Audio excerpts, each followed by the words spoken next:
Hello, people, audience, strangers, internet, I don't know. Hi, guys. How are we? So are we just turning into the Xbox cast where we just chat a bunch of shit before we actually start the show now? Yeah, pretty much. Can't steal ideas from other podcasts. It's not What are you talking about? Like... Half of the conversations are like, wow, that's a really good podcast idea, Cameron and Matt. We should steal that for our show. And then they go ahead and fucking do it. Yeah. That's true, actually. Anyway, hello everyone and welcome to episode 11 of the Hall of Gamers pod. This week, I'm joined by the wonderful production assistant, camera carrying, mic working, scene changing, Cameron.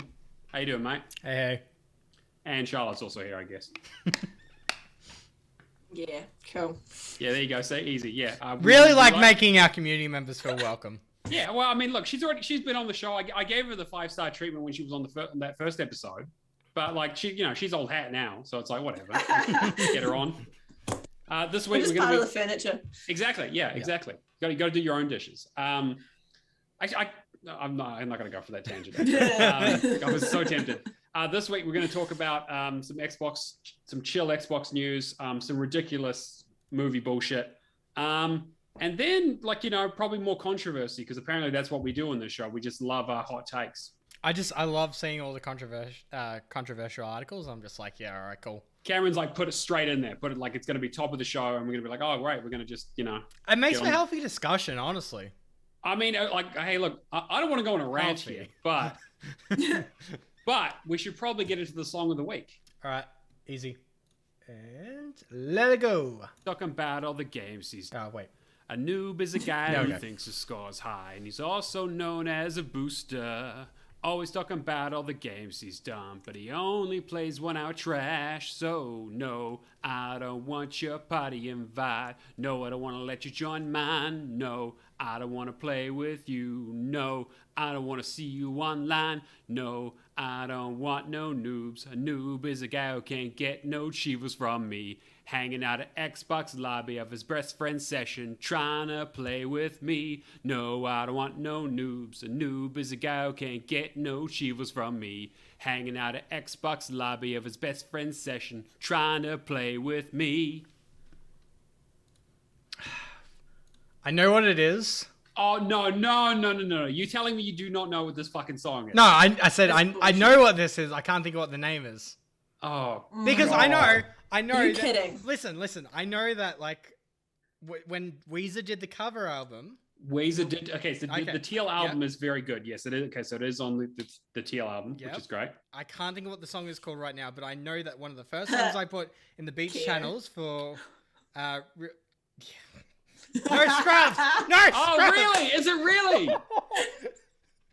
Really? Is it No Scrub by TLC? God damn it! I know. See, this is the thing. I can remember it's one of the first songs I put in beats in the Real Gamer Score Discord. That's why I can't remember the fucking song. Oh, and it was such a good rendition too. I did an amazing job of it. Thank you very much. Unbelievable. Weezer did it better. Well, okay, I guess. Yeah, I will give you that. Weezer definitely did it better, but they also had music behind it, which I feel really does help. Like, these songs of the week would be so fucking easy if I wouldn't get DMCA'd up the ass. You know what? Like, I go to the effort to make these graphics, to learn on the go. I'm pretty sure you could learn to play an instrument, slightly off key.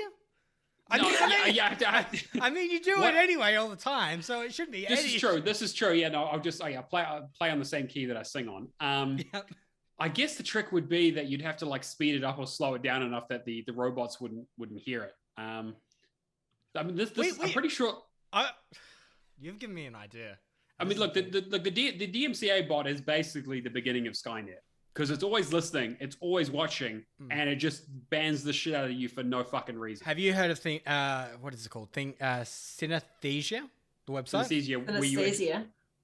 I know the condition where you see colors. Not the condition. It's a website where they use AI to actually you type it in a script and it will feed it back in a video. Oh, we should do that for Song of the Week one episode. Oh dear. Okay. Well, let's see behind the scenes what you can do with that. But let's get into the housekeeping. So our eagle-eyed viewers and actually listeners, I don't really know what they would clue in from this stuff. But if you're checking this on your podcasting streaming app or whatever the fuck you listen to us on, you may notice that we've had a couple of changes around here. We're not going to go super into it, but basically we've decided to no longer be part of GPN. We're striking off on our own. If you want to figure out why, if you want to know why, it's posted in the Discord. Cameron put it together a little announcement. But basically, we're going to be keeping the show as is. We're just obviously, we're just going to be taking off the branding and keeping things as they're going because we're really happy with how the show's going. But now we're basically all just going to be congregating back on the Real Gamerscore Discord like we used to. So if you want to come find us, you've got discord.io/Real Gamerscore. We're all going to be hanging out there as always, shit posting and just talking about the show and asking questions and the usual bits and pieces. And we'll also be moving the word challenge back there as well. The bot's still there, so I'm still just going to mess with it. We're still going to wait until a new word challenge anyway, so it's fine. Exactly, yeah. I actually need to come up with a game and some clues and stuff. But yeah, hey, that's future Matt's problem. As long as it doesn't have any clues with alliteration. Well, we'll see. I mean, look. I've dragged Charlotte onto the show now so she can actually tell me. Oh, no. I knew it was a fucking rock up. Of course it was. Got to get a linguistics major on. Jesus. All right, fine. I will try and come up with a clue that's just as unhelpful, but is actually technically correct. Next week. Yeah. So Christ. We've also got our Twitch, which we're doing this live at the moment. If you want to come hang out with us, Hall of Gamers Pod is the new name for it. And that's the URL for it, twitch.tv/Hall of Gamers Pod. We're live every Friday, 6:30 Australian time, Eastern time, and 8:30 p.m. New Zealand time. If you want to figure out what that is in your time zone, we should probably add that to our notes so we know what to say, because I'm not doing the math right now. We've also got our Patreon. I do so much for the show. No. That's a mental note to me when I'm editing this to add it in later. It's fine. Don't worry. I wasn't talking about you. I was talking to me. It's fine. Because I have to listen to this afterwards. We've also got our Patreon, which, if you don't know, is a way for us to give some cash. We really appreciate all of our patrons. It helps us do competitions, pay for equipment and hosting costs, such as distribution for the podcast itself, Zoom calls, this kind of stuff, just so we can keep the show running. We really, really appreciate it. We've also got our competition on there. Cameron, you want to talk a bit about that? So the community one? Yep. So the community competition is basically a Patreon-run competition where if you are a community member, you can vote for one of 3 games that we've pre-selected during the month. Basically, the community picks for the game that's going to be the winner, and then whoever gets drawn at the end of the month gets the game that's being top picked. Basically, just makes it a little bit of community involvement, a little bit of fun. It kind of gives us an idea what kind of games you guys want to see in the future as well for giveaways. So currently at the moment we are doing Song of Iron, Kitamari Fables. Is it Big Con? And Big Con, yeah. And Song of Iron I think is still winning by 1, but if I wanted to change the vote and make it Fables at the last minute, I could. Because it's very, very close at the moment. So just FYI. All right, so if you're a Patreon, go and make sure you vote, because we're going to be doing the draw next week. Technically, that is the first, but that's close enough. We'll announce the winner then, and then we'll come up with a new list. Also, for next month, we're probably going to do something Halloween related. Yeah, maybe do some spooky games or something. We'll see how it goes. We'll see what people are interested in. Obviously, we want to get feedback from the patrons is the main thing, because again, you guys help the show actually happen, which we really appreciate. We've also got our other Patreon exclusive podcast, Lights, Camera, and Action, which is we're going to be recording our next episode very shortly for Resident Evil. I'm actually looking forward to it because I watched it the other week and it's a movie. I'll tell you right now, I forgot how bad it was. I forgot how much bullshit is in that movie. I enjoyed it a lot more as a teenager, apparently. But we'll get into it. If you want to listen to that, you can go check out Patreon.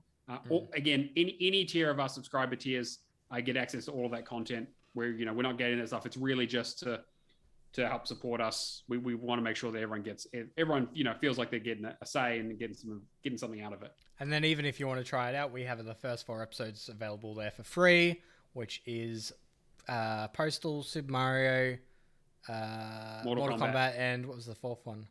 Tomb Raider. Tomb Raider, yes. Yeah. Cool. All right. Well, with that housekeeping out of the way, let's have a chat with Char. Yeah. How you doing, Charlotte? Pretty good. I mean, I got my first experience of what Friday feels like for normal people today. It's Friday then, Saturday, Sunday. What? Anyway, normal weekend.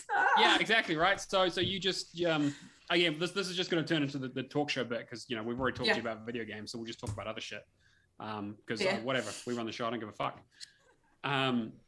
So you just finished up at your well, I guess old job now. Yep. I am no longer working in retail as of 6 o'clock tonight, so I'm done taking shit from Karens. Wow. Answering phone calls. I was gonna say I wouldn't go that far. I mean, there's one thing I've learned about the world is that there are always Karens you have to take shit from. Yeah. But this time I actually get to be unfriendly to them. Oh, okay, yeah. And be an asshole. Yeah, no, that's fair. Yeah. That's fair. It's fine. Everyone knows I'm a dick. It's fine. And now your new work colleagues get to find out all over again. Woo! So how you feeling? Pretty good, yeah. Like I've actually got 2 weekend days that I can game. Oh, well, you see, it's so key, right? Actually having a job you can actually take off Saturday, Sunday. This conversation hurts a bit. Oh. I'm so sorry. But you have it's like 7 days a week. I was gonna say, man, you know what? Like having too much time to game is, I've realized over time, is the exactly as bad as having too little time to game. Because you just don't know what to do. What are you talking about? Mate, there are so many games out there. If all I had left to play was... And if I sat around on my ass playing video games all day, I wouldn't get my course done. Yeah, okay, sure. But that's you're actually like doing a course though. That's a little bit different to just like, I'm just going to play video games all day. All right, bearing the fucking lead. I barely played any games in lockdown. So like, I'm a good example for that. Like I just really struggled to play anything. I totally get that. I've been basically on hiatus. Haven't been playing any games. So none at all. I think honestly we're that close to going lockdown again, regional Victoria, because COVID case in Bendigo yesterday. Woo!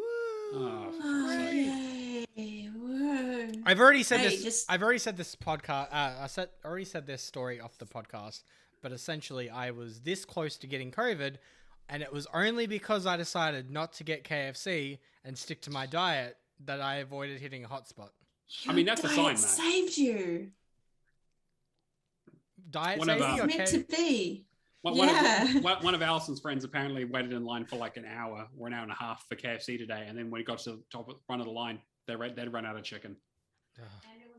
And it was her birthday, apparently. So she was like, well, I guess I'm just going to have to get a massive potato and gravy, just dunk a whole bunch of fries into it. Which is like, not bad. Extra seasoning and you're good. Yeah, that's like, I'm lucky enough that I worked at KFC for that long that I know how to make everything at home.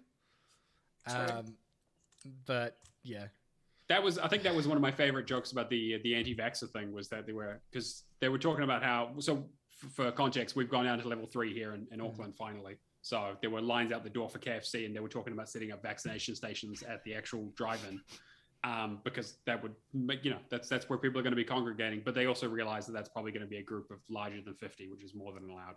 Yeah. It's like that news article about the the police that caught the gang members who were trying to smuggle. I was gonna ask about that, because wasn't there like a cop on Twitter that basically had a video just saying like, yes, we can confirm it was a bootload of KFC. That wasn't a bootload of KFC. I mean, there was other stuff in the boot. Yeah. Too fair, there was other stuff, but that post is actually a joke post from one of the was it the Paranormal Wellington? I can't remember what the show's called. The one that's based on Paranormal.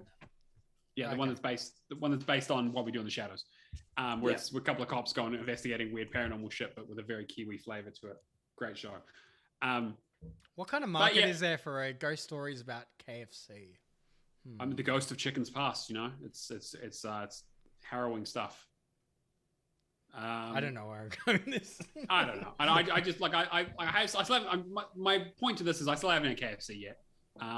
But I mean, people are worried about what's in the vaccine, but not what's in the 11 herbs and spices. So it's just like you gotta pick your battles. It's all right. You'll both get to your second shot like me and have 5G and just life's great. Exactly. Yeah, exactly. I mean, I've been trying to. It means I don't have to use this router anymore, at least. Nikita gets her first shot next week. And then I'll get my second shot in like a week's time, and I'm just like, I just want to be over and done with. Yeah, no, absolutely. You'll be fine a week after. Yeah. I'm hoping we aren't in level 3 for too much longer. But hey, I had McDonald's for the first time since lockdown, so I'm happy about that. I got a quarter pounder with mayo, which is the correct option. Wait, a quarter pounder with mayo? Yeah, you put McChicken sauce on it. Yeah, McChicken sauce specific. You can't. Don't. You can't. Okay, mayo no, you garlic can't. Mayo. It's not how it works. All right, we can't just do this whole thing of just like, hey, fast food's available. Cameron's on a diet. Let's talk about all the secret menu options that he hasn't tried yet. Tell us about the shakes. It's not a secret, man. Yeah, tell us about these selectable shakes, man. I'm looking forward to hearing about it. They're good. I've got a coffee one right now. All right, moving swiftly on. What else we got on this week? You just don't want me picking on you for a quarter. Where the fuck has a quarter pounder with mayo? What the fuck? To be fair, people. Charlotte put me onto this. I was like, because the double quarter pounder is my go-to burger at Macca's. And she was like, she usually goes to the cheeseburger and she's like, but you got to put mayo on it. I'm like, what? It's like, not garlic mayo, it has to be the McChicken sauce. I'm like, actually, the McChicken sauce is probably the best part of the McChicken. And they already add it to the, the bacon barbecue burger already has like barbecue sauce and the McChicken sauce on it. So I'm like, actually, I can see where this is going. I never understand why people get McChickens from McDonald's. They're the worst. I mean, like, I don't mind them, but there's so much other better stuff you can get. It's like, but my rule's always been BK is always chicken. I never get and McDonald's is always beef. Yeah. And it's like, and then KFC is just whatever that animal is. I just eat it. Anyway, let's get into some of the news, Cameron. What have you found for us this week? All right. So the first story, let me just go back into it. So the first story I've got is that Xbox 360 gamer picks are making a return for Xbox insiders after how many years? Sorry, not for yeah, but it's been quite a while. So, Xbox engineering lead Eden Marie has announced that Alpha Skip Ahead insiders can now use their Xbox 360 gamer picks if they previously had one. She's been dropping news by Twitter. I believe I spoke about this on the podcast a few weeks ago, but she's the one that was testing some of the features because they all have that, half a day just to go over. Yeah, that's right. Yeah, half a day to look at just random projects that aren't related to exactly what they do. Which is really cool. Just to try something. So the ability to use your old 360 gamer pick is currently only available to insiders that are part of the Alpha Skip Ahead preview ring. If you had an Xbox 360 profile with a gamer pick, then you'll be able to use it on the Xbox Series X, S, and 1 by changing the Change Gamer Pick screen on your profile. Basically, any future changes that you make on a 360 console will automatically carry over. Okay, so I mean that's good. I mean it's nice to have that continuity between the old 360 stuff, but I don't know. Like Kyle puts out in chat, like if they aren't going to increase the resolution, what's the point? Because that was always my thing. Is that I used to have the Gears of War Seriously achievement one that was like getting the 10,000 kills. They gave you the gamer pick. And I used to use that, but it looks so low res.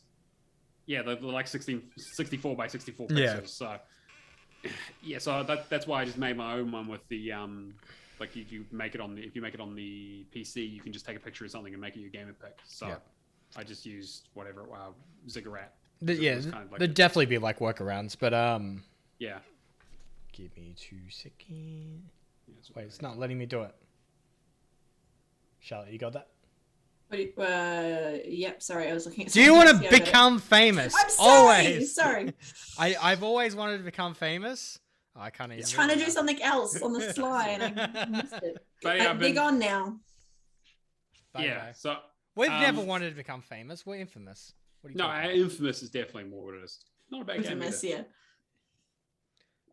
But yeah. Oh, thanks, guys. The Xbox cast has come out to support us, which we appreciate. I mean, we do know the real reason they're in here is just to steal some more of our ideas for their podcast. But hey, we appreciate the support anyway. Look, as long as they watch our show, they can steal all the content that they want. That's fine. Yeah, that's fair. That's fair. I mean, and I'll take them the copyright later on. Yeah, exactly. Well, they do their shows on Tuesday, so I get to scoop up all the news and just use it for this show, right? Yeah. We're patting each other on the back. It's fine. It's good. I mean, I would say it's more of a circle jerk, but that's fine. Whatever metaphor you want to go with. Yeah, definitely. And yes, I haven't had a haircut because I literally cannot. And it's like, look at this. Like, look at this. Are you kidding me? Fluffy. Hey, you know what? Haircuts could potentially cause COVID, so they need to be avoided all. Yeah, Central service, is that what we're talking? Yeah. Well, I'm all for the days that Matt Grosie's handed out to be like Charlotte's. Yeah, well, I mean, like, I could try straightening it. I don't know how well it would work, but Actually, that's a good point. Like, your hair's that curly. I wonder how long it would be straightened. Well, so the thing, it's not technically curly. It's like wavy, but it's kind of like it's a nightmare. I woke up this morning with like the worst faux hawk I've ever seen in my entire life. I looked in the mirror and I nearly fell over. All right, we're gonna do a charity fundraiser. If you can raise $1,000 for any charity that I feel like, we're just gonna shave Matt's head. Mate, I better be getting $1,000. That is a charity to me. At that case, all right. I need to get a new mic. All right. So, but in terms of back to the news story, which we're actually talking about, yeah, I think that like it's cool that they're bringing those game picks back, but yeah, they really need to do like a new line of them. But it does feel a bit kind of pointless, where it's like, well, I can make my own game pick out of whatever I want as long as it's not got a dick in it or something. But. Well, yeah, but, you know. I'm kidding. Yeah, I honestly wish they make some... Like, when was the last time they actually did more gamer picks? I don't even remember. It would have been on the Xbox One, probably. I think they might have done some, like, Pride-related ones recently. Oh, yeah, I guess so. But past that, I can't think of any, yeah. It's like the Avatar item thing, right? Whereas, like, they're like, okay, cool, this feature's back, but it just seems kind of weird. Yeah. 100%. But yeah, so that's our first article. Going through, our second one is, I'm not sure if you guys heard about this, nearly 350 Xbox prototypes and unreleased games were added to project. Is it Deluge? Deluge, yeah. And then, yeah, it's actually 349. Wow. Okay, which is crazy. I kind of heard this about, because there was some leaks last week, I think it was, with some of this NVIDIA stuff as well, where they put out for those who don't know, NVIDIA have a streaming service that allows you to stream any game basically on the cloud, which they were like, oh yeah, just use any game. And then a bunch of publishers were like, excuse me, you can't just stream any of our game. You need to have the rights to it. And they're like, well, fuck you. So they changed it back. But apparently someone hacked into it and found a bunch of stream names that were like Titanfall 3. Like it was a bunch of other like unreleased stuff that had just not been confirmed. So it was like, you know, people were like, oh, well, you know, you could name the project anything and stream it. And like, it might be funny to have like a Titanfall 3 that just streams like, you know, Battlefield or something, or like some other weird shit. Titanfall 3, Apex Legends. Yeah, exactly. Yeah, it just plays Apex Legends or something. But, but there was some stuff I think it was kind of confirmed by this stuff here too. That says, hey, like some of those leaked stuff looks like it's pretty legit. But... Yeah, I saw something about the new list, but I haven't really looked too much into it because it's just like, if people aren't ready to show stuff, I'm not gonna. No, yeah. I understand that. But this stuff is like all, like a lot of preservation stuff. So, it was uploaded to the archive by the preservation group Hidden Palace. They're basically a preservation site that, and going back to it again, like we love preservation sites and that because preserve video game media, whether it be gaming itself or the content around it. Anyway, contains what the group calls Project Deluge. This project is focused on releasing a large amount of game preview material on the way of betas, prototypes to preserve them, and we've already seen uploads for PlayStation, PlayStation 2, Sega Saturn, and Philips CDI, but now Dreamcast and original Xbox materials have been added. From unreleased games, early prototypes, tech demos, localization prototypes, debugging builds, and some near-final builds with debugging features enabled, this part of the lot has you covered. It's somewhat fitting since the Xbox was a spiritual successor to the Dreamcast in a way. I know... So some of the unreleased ports of games like Pac-Man World Rally, American Idol, He-Man, Defender of Grayskull, Hail to the Chimp... English quality stuff. I know that there was like meant to be a very early build of Psychonauts, I believe in there. Really? Yeah. Oh, okay. There was some stuff that's just never seen a light of day. Some of it like very tech demo-y. A lot of E3 demo kind of stuff. Yeah. It would be so interesting too if somebody had some kind of project that was essentially all the tech demos from like E3s, so you could see what was promised compared to what got delivered. Cyberpunk. Exactly. Unfinished. Exactly. Yeah, they're like, oh, we found it. We found it, and they're like, oh no, that's just the one they released. Yeah, they just had it in there because they figured they should probably hold on to it. But yeah, again, like it's a lot of just prototypes of a lot of different stuff. But in terms of games, there's not a huge amount. There's only like 50 or so games, but there's a lot of interesting things in there just for curiosity's sake and game preservation. But hey, it's a good move, I think. I'm just trying to see if I can find any more of them. Xbox builds. Unique prototypes and builds. All right. 007, Everything or Nothing. Buffy. Yeah, a lot of these is like previews and that kind of stuff. Test builds. Yeah. Crimson Skies beta. Destroy All Humans test builds. I'm just trying to see if anything sticks out. Yeah, the original Xbox is an interesting one because, like it says in the TA article, it was really a sort of pseudo successor to the Dreamcast because they had that relationship with Sega. It's the reason why the Y is at the top and the X is on the left. Sega. That's how the Dreamcast did it. So they did that, and that's why like Shenmue Shenmue 2 was Xbox exclusive and that kind of stuff. So. I mean, hey, that's kind of also been the reason why people have been saying that Xbox are apparently going to buy Sega, but they say that every like 6 months apparently. So I'm still all for it. Even if they buy RGG, I'm all for it. But it won't happen. No, it won't. It won't. But hey, if we can get a Persona game on the Xbox, I'll be happy. It could potentially happen, but I very much doubt that all these influencers saying that it is going to happen. Like we nobody knew about Bethesda other than probably like Todd Howard and Phil Spencer and... Yeah, well, they kept that very quiet. Yeah. I know, Charlotte, what company should Microsoft buy?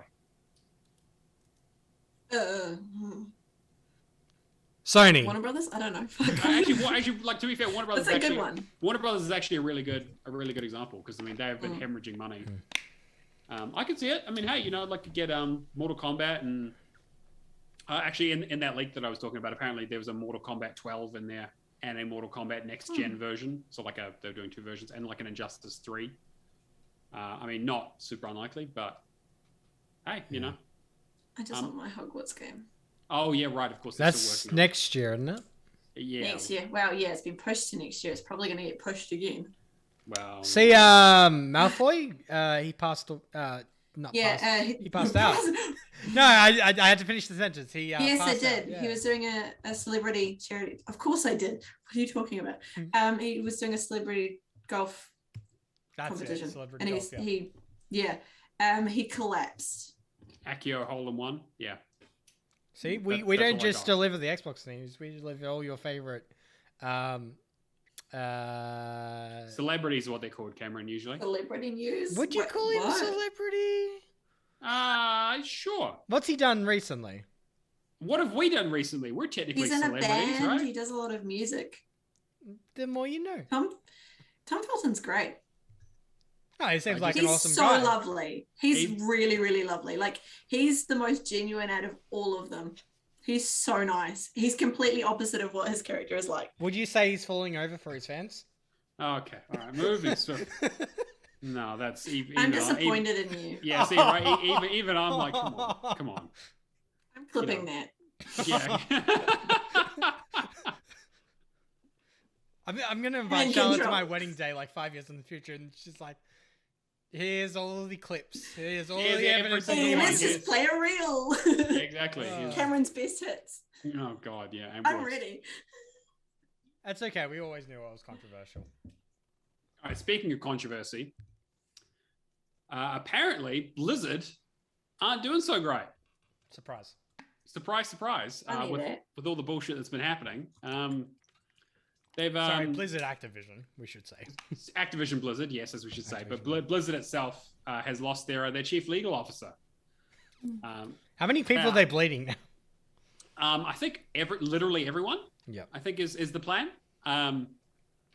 So yeah, apparently they've confirmed that, and that Claire Hart is going to be leaving the company. It's good to see that their legal officer is leaving right when they're in the biggest legal trouble they've ever been in. It's like, catch you later. I'm out of this. Yeah, exactly. Yeah, I'm outie. Yeah, and apparently the Overwatch executive producer Chaco Sunny is also leaving Blizzard up to 5 years there. So, yeah. How do we break this apart? There's so many different things about the story. Because we could start from the fact that this week, basically they got subpoenaed. Yes. By the American government. So they've been there's the lawsuit going on with the California Department of Fair Employment and Housing, which we've talked about a couple weeks ago. We're talking about the discrimination, and then the SEC opened up an investigation on them in response to their misconduct and harassment. And now the Equal Employment Opportunity Commission is also involved in investigating them for the allegations of harassment. And it's just, and basically Blizzard has come out and said, oh, there's, we're all in these discussions, but none of these things are true, and we're complying with the subpoenas and all this sort of stuff. And then they're just like didn't they hire some lawyers who were like union busting lawyers, and someone who was part of the Bush administration for that kind of stuff back in the day? Not entirely. I heard about the getting subpoenaed and all that, but that was pretty much the extent of it. And then I heard about this story, which is the chief legal officer and the executive producer for Overwatch stepping away. And apparently he had a really good vision as to where 2 was meant to be going. Oh, okay. Well, that's great. Which is just... Yeah. Sorry, I'm just... And the article I saw was it's an old Kotaku one that was from a while back. That just said, Activision hires Bush-era torture apologist as chief compliance officer. Problem with... that's a title. Yeah. That's a fucking headline. Problem with all these updates at the moment too is it's basically a game patch. They're having to go back to these original articles every week and just add something more. They're like, oh, this shit just got found out, or this horrific thing is true, or this entity is now like, wow, this is some fucked up shit. We should probably do something about that. Yeah. So like we said on that when they originally announced this lawsuit, like this isn't just going to go away. It looks like this is actually going to be pretty serious. Yeah. Which hopefully which it is does. Good. Yeah, hopefully it sets a tone for the industry as well, that this shit shouldn't be going ahead. No, exactly. Yeah, I'm interested to see what happens with Call of Duty and then the rest of it, like their actual how it impacts their games and stuff. I don't know. I know Charlotte plays a lot of Call of Duty, so. Do you? I've seen your FPS controls. You're great. What are you talking about? I've never played COD. I have played PUBG.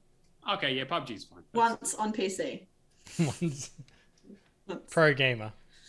Yeah, well, exactly. But Diablo 2 released yesterday or today? I think it's coming out today. Or it just came out. Yeah. So it'll be interesting to see how that gets affected. I imagine it's just going to be the exact same though. It's gonna sell. Yeah. I think people really need to, I know we talk about separating the game from the art and that, but yeah.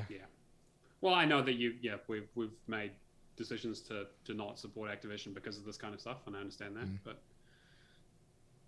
yeah, it's kind of a mess. But yeah, like you said, hopefully it is indicative of some change in the industry because it's sorely needed. How about a union, guys? Probably not a bad idea. Yeah, we can work up to seizing the means of production. Surely is there any kind of gaming union? Not really. So you have because it's worldwide, yeah. Well, depending. I mean, you have the voice actors union for SAG, so that they're part of the Screen Actors Guild, so that's the union there. Yeah. So that's for talent, but in terms of game development and stuff, no. Okay. Interesting. What's to think it? Charlotte, thoughts? Charlotte, what do you think about exploiting the workers? It's bad. Great, nailed it. Got it in one. I'm about to join a union, so I'll fight. Well, exploiting the workers. I know all about that stuff, but I'm probably not the best person to talk about it right now because I can still get in trouble for it. So I'm not talking about it. Fair. That's probably safe. Fair. Probably. You call it exploiting workers. I call them buying them donuts. Oh, yeah. It's called bribery. No. No pizza parties. No. We could have given you a pay raise, But we decided to run a pizza party instead. Yeah, we decided a pizza party and some whitewater rafting team building exercises. 80% wages. Yeah, that's cool. Yeah, appreciate that, right? Also, you won't get paid this Totally week. legal. Oh. I do not miss retail. Whatsoever. Neither. What a joke. I am not going to miss it one bit. And I'm going into a government role. I miss the funny stories, like, you know, having the first day of COVID, having a guy walk in with fly netting as a face mask, and then telling me why I was wrong to kick him out of the store. I have a story. All right. I was waiting for this. Okay, literally, the first week back from lockdown, Wellington goes to level 2. We are able to open the store again. Within 2 days, everyone was wearing normal masks. Fine, all good, all good. Yep. Great. Then a guy comes in. Tell him, oh, sorry, we do need face coverings in the store. You do need to wear a mask. Cool. Guess what he does? Grabs out of his pocket, a pair of underwear, puts them over his head and pulls the side pant leg up over his face. And it's like, I'm glad I came prepared. Oh my God. Why did... I have so many questions. Let's break that apart, shall we? Go for it. Sure. So, do you think, like, describe this gentleman. Paint a picture. As Allison has pointed out in the chat, he was a literal dickhead. I think is Although, to be honest, I couldn't see the mask once he put it on his face because it was like, camo. was he a well-dressed businessman? Oh, right. Okay, so he was trying to blend in. Was he a well-dressed businessman? 100%. Was he? I mean, no, he was a construction worker. Oh, I see. So was he potentially going commando then? Yeah, 100%. I'm pretty sure he just pulled them, like, wedged them off. Oh, yeah, that's I've seen that scene in Zoolander. It came from his pocket. Was he using the inside or the outside of the underwear? Oh, you couldn't tell. No, the inside. The outside was on the outside. What was the skid mark situation? Yeah, I was going to say, is this? Oh, look at that. That's too far. No, that's my limit. I'm not. No. He sounds like the kind of person that'd like the smell of his own fart. So, to be honest, I think he was in the wrong store, considering I was selling luxury sunglasses. But you know, whatever. Like, I can understand. Like, whatever. I can understand the people, like, you see the TikToks where people have, like, got socks and they will, like, cut them in the right thing to use as face. I can get that, but fucking used underwear, no. The underwear.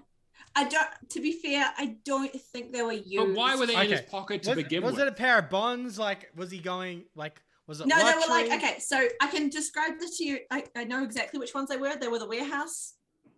Oh, no. Like brief shorts. Like what? Like briefs? In camo print. Mm-hmm. Because one of my exes used to buy them because they were cheap underwear. Right. And you'd have to replace them pretty quick. Because they get holes in them pretty quick. Oh, so really, it was one of those like single-use masks. They was just like, okay, I got it. Yeah, and okay, it all makes sense.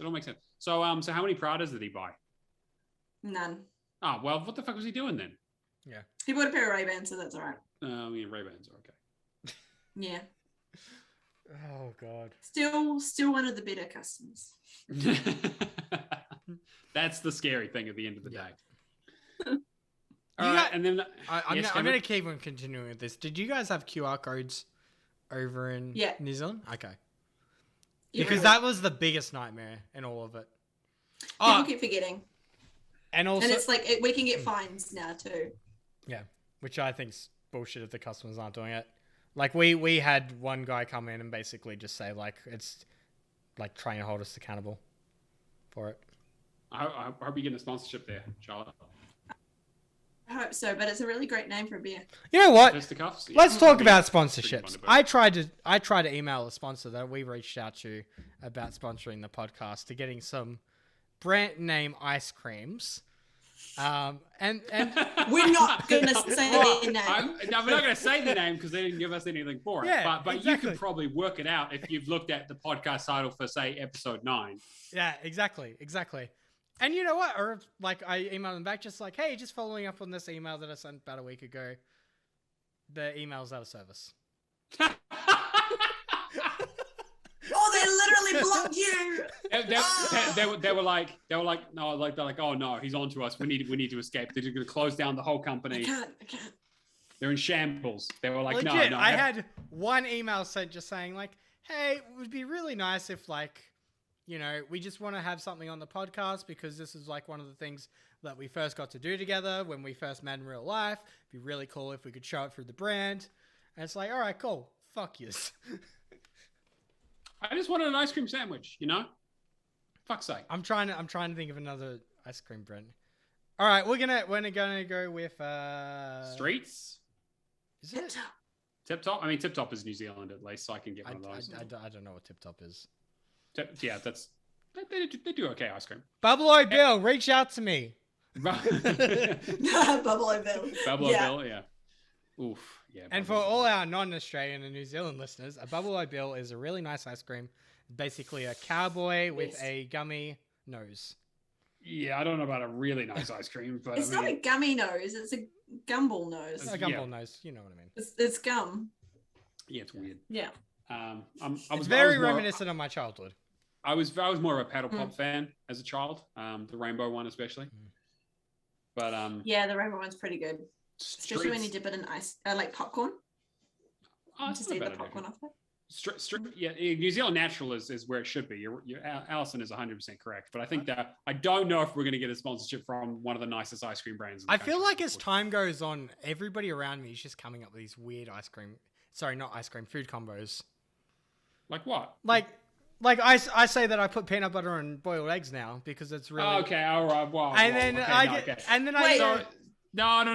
I'm what? No, I refuse to go into this line of questioning. This is ridiculous. Can we move on? Because I'm disturbed. I think I'm going to be popcorn or ice cream. What the hell? No, stop. All right. So also, we finally someone on Twitter made a summoning circle for information about the Xbox mini fridge, and apparently it's going to be. They've been told. Aaron Greenberg has come out saying that it's going to be coming out very soon for holiday. Can I put my boiled eggs in my beer? No, you can't. You're banned. Actually, and I've been told that apparently I'm not allowed to get one. Allison, screw you. I'll buy him one. And the I will help fund it. The line of questioning went. Not a question, it's a statement. You don't need a mini fridge, which is yes, true, but not the point. And also, what would you put in it, and where would you even put the mini fridge to begin with? Matt, I said, it's mini. At the risk of giving away our private information again, when's your birthday? March the 11th, 92. And that's, you'd love an Xbox fridge for your birthday, yeah? I'd love one for my birthday. I'd love one for Christmas. I'd love one for any occasion where I can get that's totally what I forgot. I forgot to get you a Christmas present that's coming up. You forgot to get me a Christmas present. That's good thinking. Yeah, okay, yeah. I have some an Xbox fridge under the Christmas tree. I have some ideas then for. I've always been very good at buying gifts for people. Usually because they're quite obvious about what they want. But sometimes you just need a little bit of a hint. But I think I can work it out. I think I've got an idea. Allison, how do you feel about me buying you an Xbox mini fridge? You better just buy it for me. I'll just put my beer in it. That's fine. Yeah, fair. Can you put the Xbox in the Xbox mini fridge? I mean, technically you could. Would help with the heating vents, I suppose. Yeah. Does it come with wine? I mean, if I get one, you're definitely going to be whining about it, so I'm sure that it will. I have a coffee table that is 24 slots of for wine bottles, and is the best $50 I've spent on a buy swap sell page ever. That is the most Australian thing I've ever heard in my entire fucking life. This is like the time. No, the most Australian thing you've ever heard is me pulling out the drawers to fit my Goon Bags in there.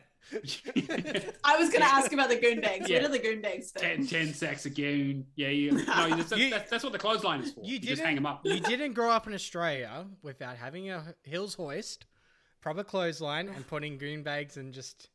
Of course, a nice old bag of fruity Lexia. And then what you do is you play Goon Bag roulette and you spin the. You spin the clothesline, and then whatever one it stops on, you have to drink. But it doesn't matter because they all taste the same anyway. See, I can't remember who's spinning me or the clothesline after that. Yeah, well, exactly. Yeah, either way, you end up throwing. Both? Yeah, exactly. Oh God! But actually, it reminds me of yeah, exactly, Australia. It reminds me of a news story where it was like apparently there was one of the rally events that was going on, and that each person was limited to only bringing 24 cans of beer with them. Because apparently they had too many people with too many drinks, so 24 per person was the limit. Just going back a second to a goon bag is a boxed casket of wine. But yeah, so boxed wine. The bag inside. But you take the bag out because that's super classy, and then you usually hang it up on something. Like a close one. Provide a photo for the Discord. Give me 2 minutes. But yeah, so like usually done as a joke, maybe, but I'm never quite sure because the kind of people who do that are bogan enough to maybe do that seriously. So you just kind of, It's exactly like Scrumpy hands. We tape 2 bottles of Scrumpy to your hands, and you have to drink them to finish them before you're allowed to go, like, take them off your hands. Mm-hmm. Also known in America as Edward 40 hands. Yeah. God, I love like our teenage years are just like underage drinking, whereas in teenagers now on like TikTok are like trying to steal toilets out of public schools. To be fair, that was still happening when we were teenagers. It just wasn't like social media didn't exist, so there was no proof of it. Well, the only proof of it was that when you went into the school the next day and you were like, why the fuck is there a toilet on top of the flagpole? I still remember our year 12 as one of my mates dressing his car up as the Batmobile and driving around the schoolyard. Great memories. Was he doing burnouts? Look, we weren't going stupid with it, but it was basically like, yeah, let's just drive our mate's car into the basketball courts. Like, why not? Oh, okay, yeah. As you do. Of course, yeah. It's normal. 100%. I swear to God, the schooling system in Australia and New Zealand is like Mad Max sometimes. Back when I was like 40 kilos too, and all my mates could basically just lift me and carry me around the school. Interesting days, year 12. All right, so very different schooling. Yeah, exactly right. Yeah. And then you had to drink the blood of one of the enemies and chant that, yeah. Anyway, there was a blind guy and a guitar with a flamethrower. Apparently, they're selling that vehicle actually. Yeah, from Fury Road. I was thinking about buying it, but shipping would be expensive. Xbox mini fridges. Who was getting one? I want one. I don't know if I'm getting one apparently, but I also we also don't know, like they haven't announced where it's coming out, but they said it's going to be more than just the US, but they haven't said where. So hopefully Australia and New Zealand are included, but I mean, I've got that one for the New Zealand to be the bottom of the list. There we go. Yeah. With my luck, it'll probably only be Australia, and I'll have to try and smuggle one out. But we'll see. That's okay. I'll keep one. I'm excited because it's just that's kind of. Oh, cheers. Yeah, so I think it's really cool. But yeah, apparently the Xbox cast family are not getting a mini fridge, which is just. What? That's. Kyle. What would you rather, fridge or girlfriend? Wife. Sorry. Okay, I was thinking about me and Nikita then. Fridge or wife? It's like, well, yeah, you could hide one behind the regular Xbox. Exactly. I mean, I saw that TV that you've got there, Kyle. You could easily hide the mini fridge behind that. I mean, it would look a bit suspicious when you reach around it every time to get out a drink, but just be like, oh no, I've just been keeping them back there. Don't worry about it. All right. I'm understanding now that true love is the partner that will actually buy you an Xbox fridge, because Nikita has said that she has no problem buying me one. Oh, okay. Well, clearly I need to reevaluate my relationships. This is ridiculous. All right. So, like, Nikita's putting all you females out there to shame, so I'm sorry. No, exactly. Hey, I would buy one. Are you going to buy me one too? Sure, I'll take it. No, not you. Not you. I want one for me. Fair. I'm not sharing. That works so perfectly. It did. All right, cool. All right. And there's some stuff coming to Game Pass. Wait, we're already done with the story? Why don't you mute when you cut? I didn't mean to. Okay. That's fine. I'm cutting all that anyway. So cool. Whatever. We also there was a new announcement. So Nintendo had a press conference today, or one of their Nintendo Directs, which is it was good. It was good. Yeah, they talked about, again, we don't normally talk about Nintendo stuff on the podcast because we're more Xbox focused. But we like other consoles too, just not the PlayStation. Because Switch is like fuck achievements. Yeah, true. Fuck your imaginary internet points. Exactly. They're like, play games for fun, and that's when I turned it off. They also announced a couple of cool games. There's some Animal Crossing updates. There's a new Kirby game coming out, and they also announced the animated Mario movie who's going to be doing the voice acting for it? And it's going to star Chris Pratt as Mario. Yep. That's a weird one. Yeah, a little bit. Shigeru Miyamoto was like, I love Parks and Rec. Guardians of the Galaxy is the funniest movie I've ever seen. Let's make him a fat Italian plumber with an M on his hat. That's who I want. Mario's just getting a dance number to. Yeah, absolutely. Guardians of the Galaxy soundtrack. I need to see someone do a version of like Guardians of the Galaxy scenes with just Mario, like, rotoscoped. Someone will do it. Look, yeah, it'll happen. I'll ask what your thoughts are because I got two different angles of this. Okay, all right. I think, so they announced that Mario is going to be played by Chris Pratt. Luigi is going to be played by Charlie Day, which I think is great. Yeah. Peach is going to be Anya Taylor-Joy, who was in Queen's Gambit and a couple other bits and pieces. She's pretty good. She's be interesting to see. I mean, it's animated, so it's like you don't get a lot of. She's got a very distinct face. So I don't know how it's going to work in voice, but Bowser's being played by Jack Black, which is fantastic casting. Donkey Kong is going to be in it, and apparently being played by Seth Rogen. So I can't wait. I liked it before I found out what Seth Rogen was playing, just so I could make the mushroom joke. Yeah, exactly right. Toad is going to be played by Keegan-Michael Key of Key and Peele fame. Which is great. He can do a really good Toad expression. So I'm really for it, yeah. Doing his AA Ron. Cranky Con is going to be Fred Armisen. Kamek? Kamek is the guy with the wizard, right? Kevin Michael Richardson, and Spike is going to be Sebastian Maniscalco. I heard the name, but I couldn't pitch. Yeah, I'm sure if I look him up on IMDb, I'll be like, oh, that guy. Yeah. Okay, so that's. Okay, the casting's interesting. People have been like, "Hey, where's Charles Martinet, who does the voice of Mario?" And apparently, there's a rumor that he's apparently going to show up as like a cameo or whatever.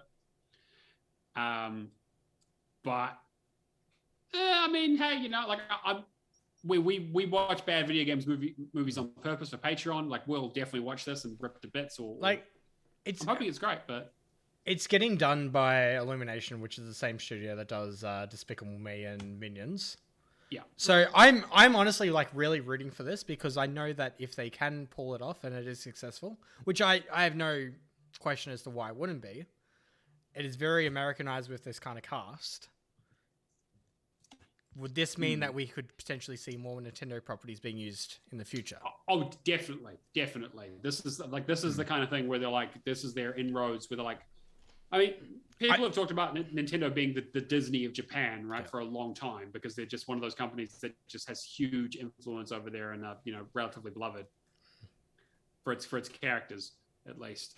So like I could see a Kirby movie with King Dedede and all that sort of stuff, or I want them to do an excuse to have the Legend of Zelda Netflix series. Oh God, yeah. Well, that could be.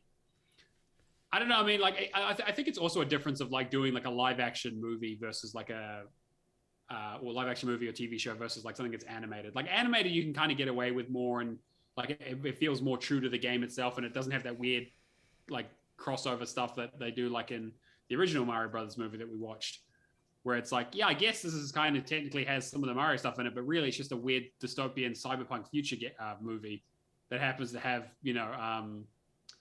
John Leguizamo, being, and Bob Hoskins being kind of racially insensitive, I think is maybe the polite way of putting it. I don't know. It just seems, it does seem weird, but like, I'm also like, fuck it. I'll take anything at this point. I just thought it was hilarious to see when they announced it. There's a few like really good things in there that I wasn't expecting, like Splatoon 3, and apparently that having a story mode as well. Yeah, apparently it's going to be about the mammals coming back to fight off all the octopuses. Which, yeah, like just like lead squid researcher presenting. Yeah. I was like, what the hell? Bayonetta 3 looks really good. If it ever comes out. Yeah. What was the other stuff? Oh, and the N64 controller that you have to spend $50 US on. Fuck that. I was just like, all right, cool. Just give me a Pro Switch controller and I'll play all the N64 classics. Yeah, exactly. So I don't know. What Charlotte? What do you think about video game movies? You've seen a couple of them at this point. I've seen a lot of movies. Yeah, Like, well, we've watched a lot. I'm cultured. Yeah, absolutely, exactly. Yeah, so that's why I'm asking you and not Cameron, because I don't really give a shit what he thinks. This is why I came up with Lights, Camera, and Action. Yeah, that's why I was watching Mythic Quest today, and they were just the two leads were just having a conversation, just like, oh, you know, like this character is just like, wait, like, is that a movie in that? And then Nikita looked at me. I'm just like, I feel attacked from all angles right now. I also found a really good tweet that I linked you to the on the RGS Discord the other day that basically just what Nikita deals with every time, was just dating you is apparently just good. Realizing every single movie and video movie and TV show that you've just never seen. But hey, you know, on the plus side, you've got heaps of cool stuff yet to experience that everyone's going to ruin for you. Well, apparently, like, when COVID's over, we're going to go to trivia nights. And I'm just like, all right, cool. So I'm going to be on the one table where my girlfriend answers every single question, because literally anything we watch, it's just like, I wonder what that person's in. Pulls up her phone, finds out. Like, she wanted to become a voice actor, so she just knows any actor or actress. It's crazy. I don't see the problem with this. Yeah, that's fine. You can just sit there and, well, normally I'd say... I mean, if I win a meat pack, I'm all happy for it. Yeah, like, if wait, no, I'm going to die. Yeah, that's bad. I was going to say, you win the meat pack and then you put it in a blender, right? And... Yeah, well, I mean, that's essentially what this is, plus coffees, so it's fine. Anyway, let's move on to Game Pass. All right, what do we got? All right, so these all came out on September 23rd. Lost Words Beyond the Page, which is cloud, console, and PC. Winner of over a dozen awards. Lost Worlds is an fuck's sake, I can't say. Atmospheric narrative adventure that takes place in the personal diary entries belonging to a young girl named Izzy. Unfold the pages and explore the fantasy land of Astoria, a place where words hold immense power. I'm interested to check it out. I just haven't got around to it. I've got it downloaded, so I might give it a try and report back next week. Sable, which came out on September 23rd, cloud, console, and PC.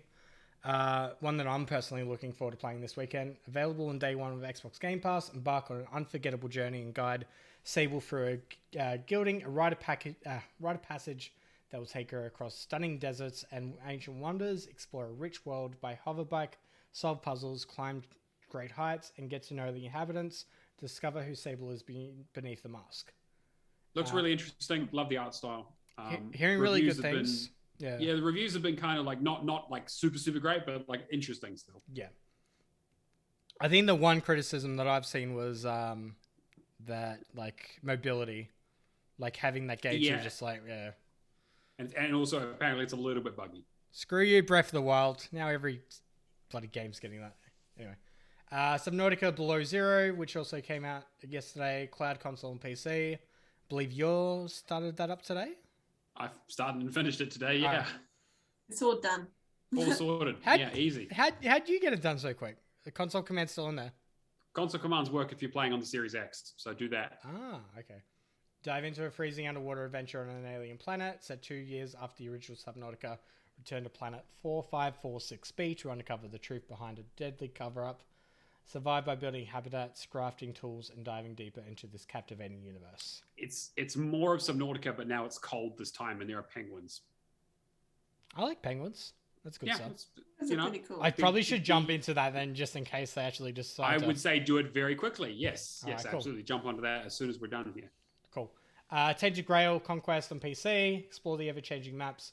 Fight deadly enemies. Learn what happened to the cursed island Avalon in this unique, infinitely replayable, story-driven hybrid between a deck-building roguelike and an RPG game.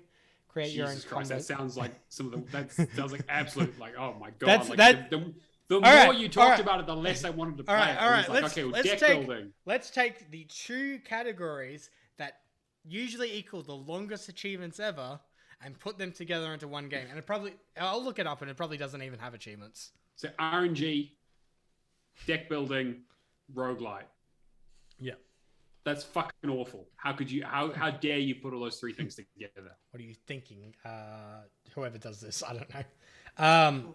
Lemon Escape, September 28th, coming out this week. console and PC, available on day one with Xbox Game Pass. Harness the abilities of powerful operatives and mind-bending 4D battles as you disrupt the past to change the future. Limitless Gates liberates you from the constraints of time to offer a relentlessly inventive multiplayer experience deeply rooted in tactical FPS gameplay. Exploit the unlimited intricacies of time travel and forge your path to victory. I heard this one's really good. Okay. And I'm not sure if I'm confusing this from another game, but it's essentially like timed turn-based. Like you have 45 seconds to make your move, and then it like rotates like through the actions. Okay, interesting. Cool. There've been similar games to that in the past, so I'm really interested to see how they do it. Yeah, I would definitely want to check it out just because I think Maka was saying like it was really good. Oh, okay. So, well, I mean, he's usually got pretty good taste, so yeah. Going for the rest, Astrika is sending cloud console PC. Also available on day one. Explore a vast world on the brink of chaos and a mature, emotional JRPG rendered in glorious 4K hand-drawn visuals. Customize your characters with expansive customization and leave the 8 demigods of Orokan to battle in rewarding turn-based combat to protect the harmony. Unsighted console and PC, also September 30th, and also available day one. Few androids that remain are running out of anima, the energy that gives all robots consciousness. It's up to you, Alma, to save your friends becoming unsighted. Explore the vast ruins of Arcadia using every tool you can find. Time is ticking, they need you. Sounds like a Metroidvania. Yep.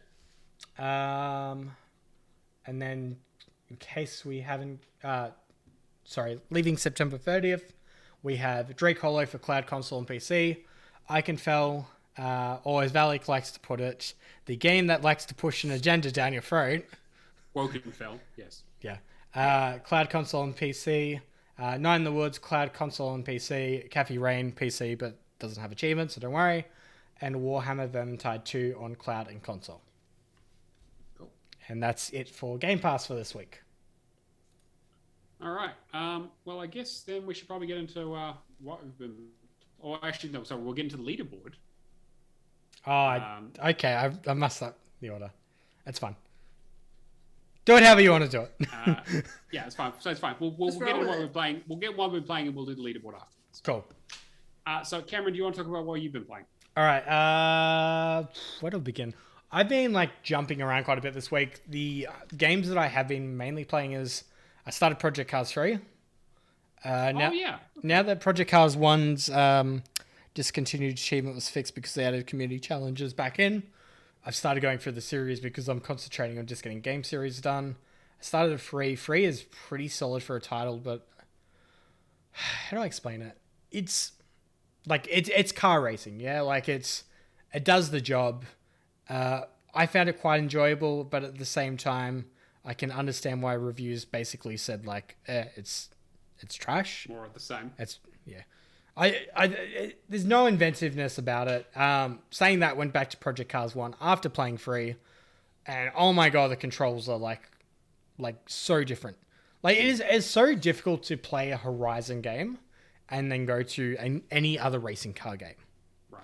Because Horizon is just so good at like I play with assists. I want to get the achievements. I want to have a fun time. I'm not going to worry about making it as hard as possible for myself.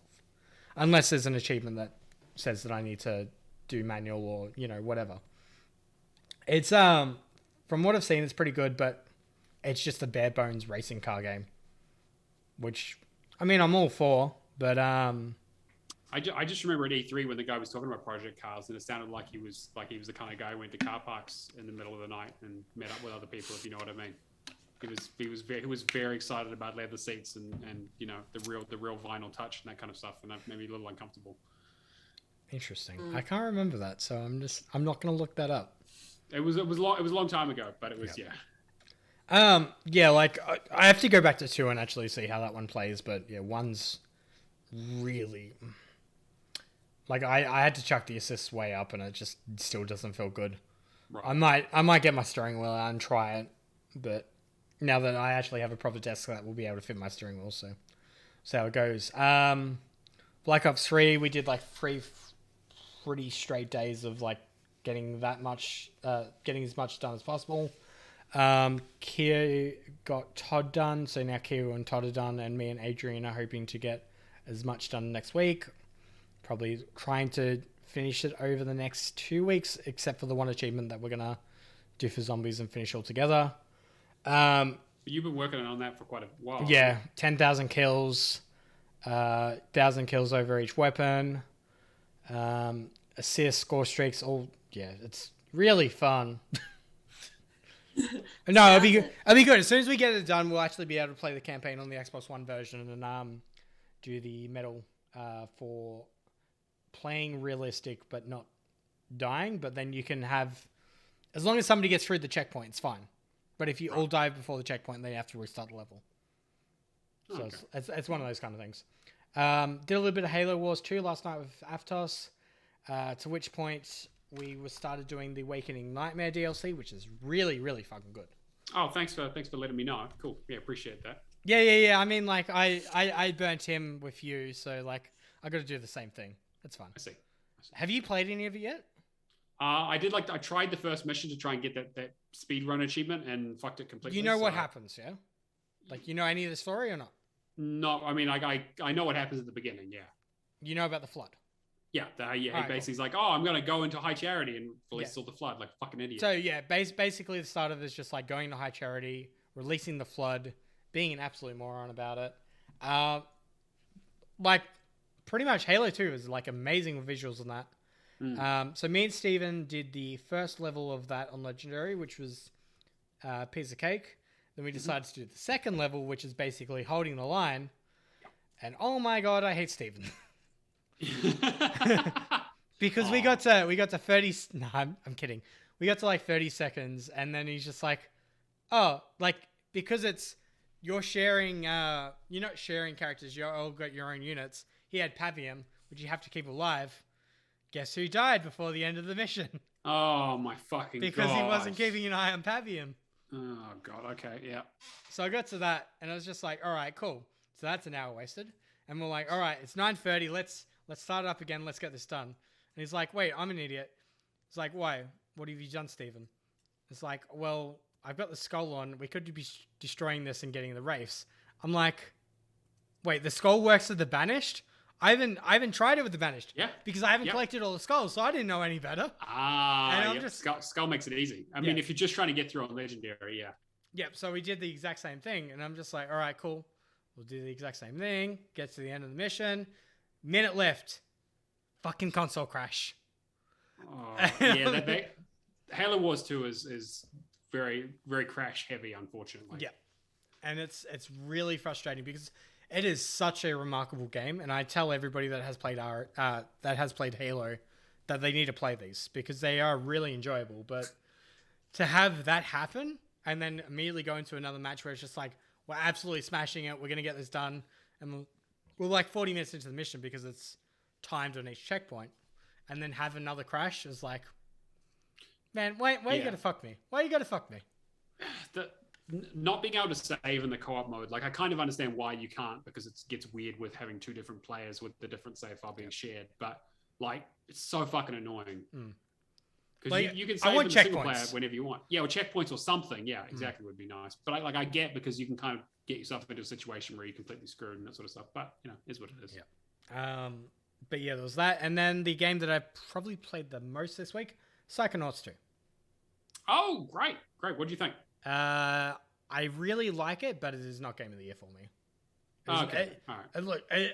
Look, I really am really enjoying it. I'm finding this is a game though that I like to play like when it's like, I don't know, like with this kind of game, I want it to be like really dark outside and just take it all in kind of thing. Because I'm actually playing this out on the main TV with the big screen and everything. Right.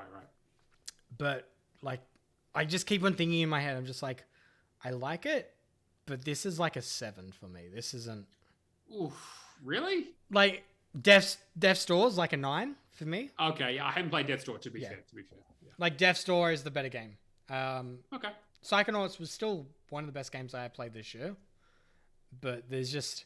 I think it might be the mentality of just like I have to keep an eye out for the missable achievements, but I had to do the same thing as Death's Door.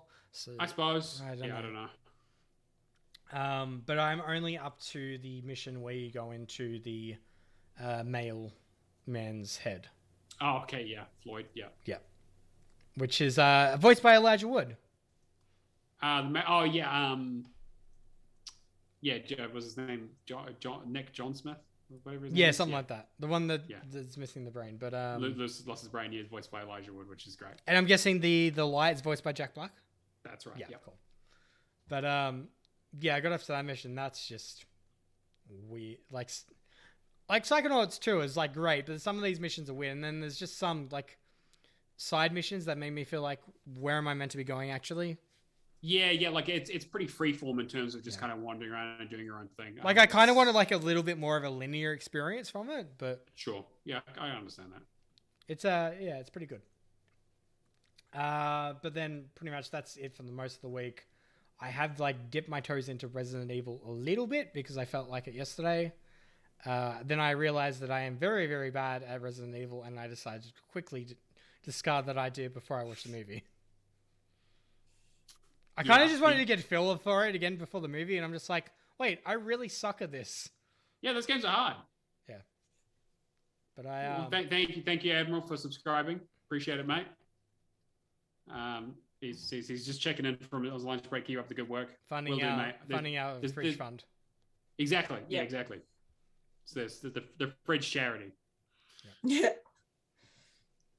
You know what? Oh, sorry. Yes, Cameron. You know what? Like, some banished went to check out a fridge and high charity, and come the flood. So it's fun. Yeah, it's a flood of Mountain Dew. Works. What? Anything else, Cameron? No, that's pretty much it. And I got 1910 for the week. That's pretty good. Charlotte, what about you? What have you been playing lately? You've got a little bit of gaming under your belt. Let me catch you up from last time I was on the show. Sure, go for it. This week I have started Flynn, Son of Crimson. Yep. I fucking love it. It's great. I put the assist on, and it's like, so it's a side. You're just saying that because there's a dog. No, not because. Well, yeah, but no, it's great. Yeah, but no. I can't. I don't want to give spoilers because. Okay, I've got it downloaded. I'm gonna play. Okay, I'm just gonna add quickly. But it's so good. The only thing I'm gonna add with this is, and I'm saying this because I watched the Couch Squad the other day talking about it on their podcast. Do not play it on PC. The key bindings on PC are absolutely horrific. Play this on console if you got the chance. Got it. Cool. That's all I wanted to add. I don't have a PC, so that's fine by me. I'm playing it on my Xbox. Yeah. With my time. As you should. As I should. Yeah, exactly. Well, I can only play on my Xbox, so maybe when I'm like rolling in my government money. That's okay. Next month you get a job, we'll play Age of Empires together. It'll be great. Cool. Oh God. No Age of Empires. Don't do it. It's a trap. So it's side scrolling like Metroidvania style thing? No. Okay, so basically the first game that I thought of when I started playing it was Alex the Kid, because it's that kind of feel to it. It's really but like an updated, much better quality version of it.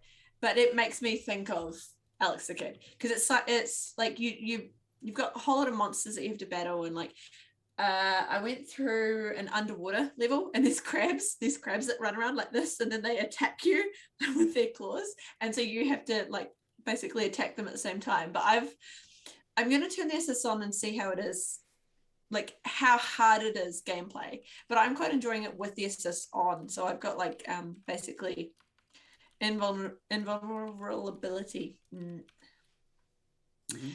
And they basically can't kill me. So, but so if you have to die or lose your health for the story, that still happens. So, because there's a part in the story that has to happen for you to then gain these extra abilities and then move forward in the story. So that actually does happen for part of it. But for the most part, you basically don't lose any health. You can keep gaining health, and it does nothing. You just smash these crystals and you get health, and it's just like, oh yay. But like when you're now fighting the monsters with your sword that you used to have a wooden sword, now it's like this cool glowing red one. It's just attacking them until they die. So it's not like it's frustrating because they're not killing you at the same time. The only thing I'm dying from is like falling off something. Right. Yeah. So I find some way of dying no matter what, like, even with assists. Sounds a bit right for me. But I'm enjoying the gameplay because I'm not getting frustrated by it. So it's a great game. Okay. I freaking love it. It's amazing. You could play it without the assists and I think it would be fine. I'm just not at that level that I think I'd be able to do it and not get pissed off at it and want to just be like, no, I don't want to play this anymore, which has happened with a few games. Like I've got a couple that I meant to go back to and I have to go back to, but I just keep getting really frustrated because I have to redo a whole lot of stuff. And it's just, I find that more frustrating than anything. And that just puts me off wanting to continue playing them because I feel like I'm not getting further in the game. It's fine. You're an achievement hunter though. You take an assist mode in one game and then you play Dark Souls in another. It evens itself out. Pretty much. Yeah. You take the assist. I will only play Dark Souls if someone else buys it for me. That is the You know what? That sounds like a hilarious idea. Fuck. Sekiro was like $19 at JB. Ooh, and I'm very I still haven't done Sekiro. Sekiro is the only From game that I haven't done, and I imagine that even I shouldn't have said that. Yeah, definitely should not. Especially now that I'm recording. You know what? The funny thing is too, I said the exact same thing at the start of last year. I got all the games bought for me, and I've only touched Dark Souls like once. Fucking. But you know what? It's a series, so I'll probably go. You should be hold it. That you should be exactly. hold for that. Absolutely. He's Dark fine Souls because I basically went to Destiny 2, so it's good. I love Dark Souls, like the whole Dark Souls 1, 2, and 3. 2 is kind of 3 was cool, but like 1 is still my first love. And 3's got co-op, yeah. Well, they all have co-op sort of. It's co-op. You can be summoned into. You can summon someone else into your world to help you out with stuff in certain parts. But it's a little bit fiddly. But like it's like in terms of like difficulty, it is like challenging, but for the most part not unfair. And I've done Dark Souls 1, I did the remaster, I did the PC version, I did both versions of 2, and I've done 3. And I'm hoping that they bring the next From. The only From game I haven't done is Sekiro, which is kind of a different beast, but it's on my list of being like, okay, well, next time I'm in like the mood for like playing something that's really gonna beat the shit out of me, like that's gonna be the game. I do want to get it just to play down the line, but I mean, like I've got a whole box of like games over there that I haven't touched, so I understand. I did almost buy it on my Switch. Instead, I got Bloodstained. Bloodstained Ritual of the Night. Yeah. Yeah. I got a physical copy of that. It's good. It's a great game. Really enjoyed it. Yeah, it's on my Switch. But again, no achievements on my Switch, so I don't really touch my Switch at the moment. Yeah. Switch add achievements. What else? Anything else you've been playing, Charlotte? Yeah, quite a few. I've completed 5 games since the last time I talked to you guys. So I'm more than me. Yeah. Yeah, but I actually go for the completions. Yeah. Yeah, me too. Yeah, no. Yeah, all of them, right? Yeah, sure. I liked it. Yeah. What do you think of Omno? Omno was great.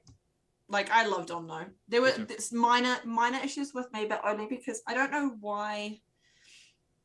The only issues that I had were those weird, like, I think I talked to a couple of people about it in one of the chats, but a couple of times when I was playing, if you moved too quickly, the camera would then hit the sun and it would like flash white across the whole screen. Oh. And I'd just be like, whoa, okay.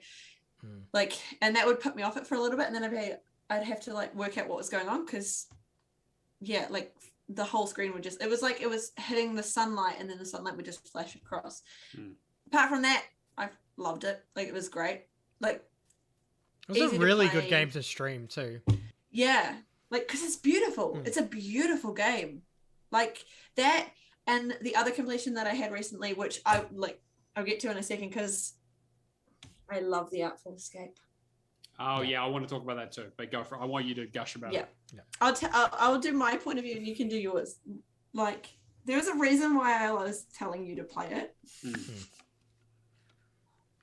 Okay, so because I got my Xbox in April, right? So since April, my favorite games have been Omno, Psychonauts 2, The Artful Escape.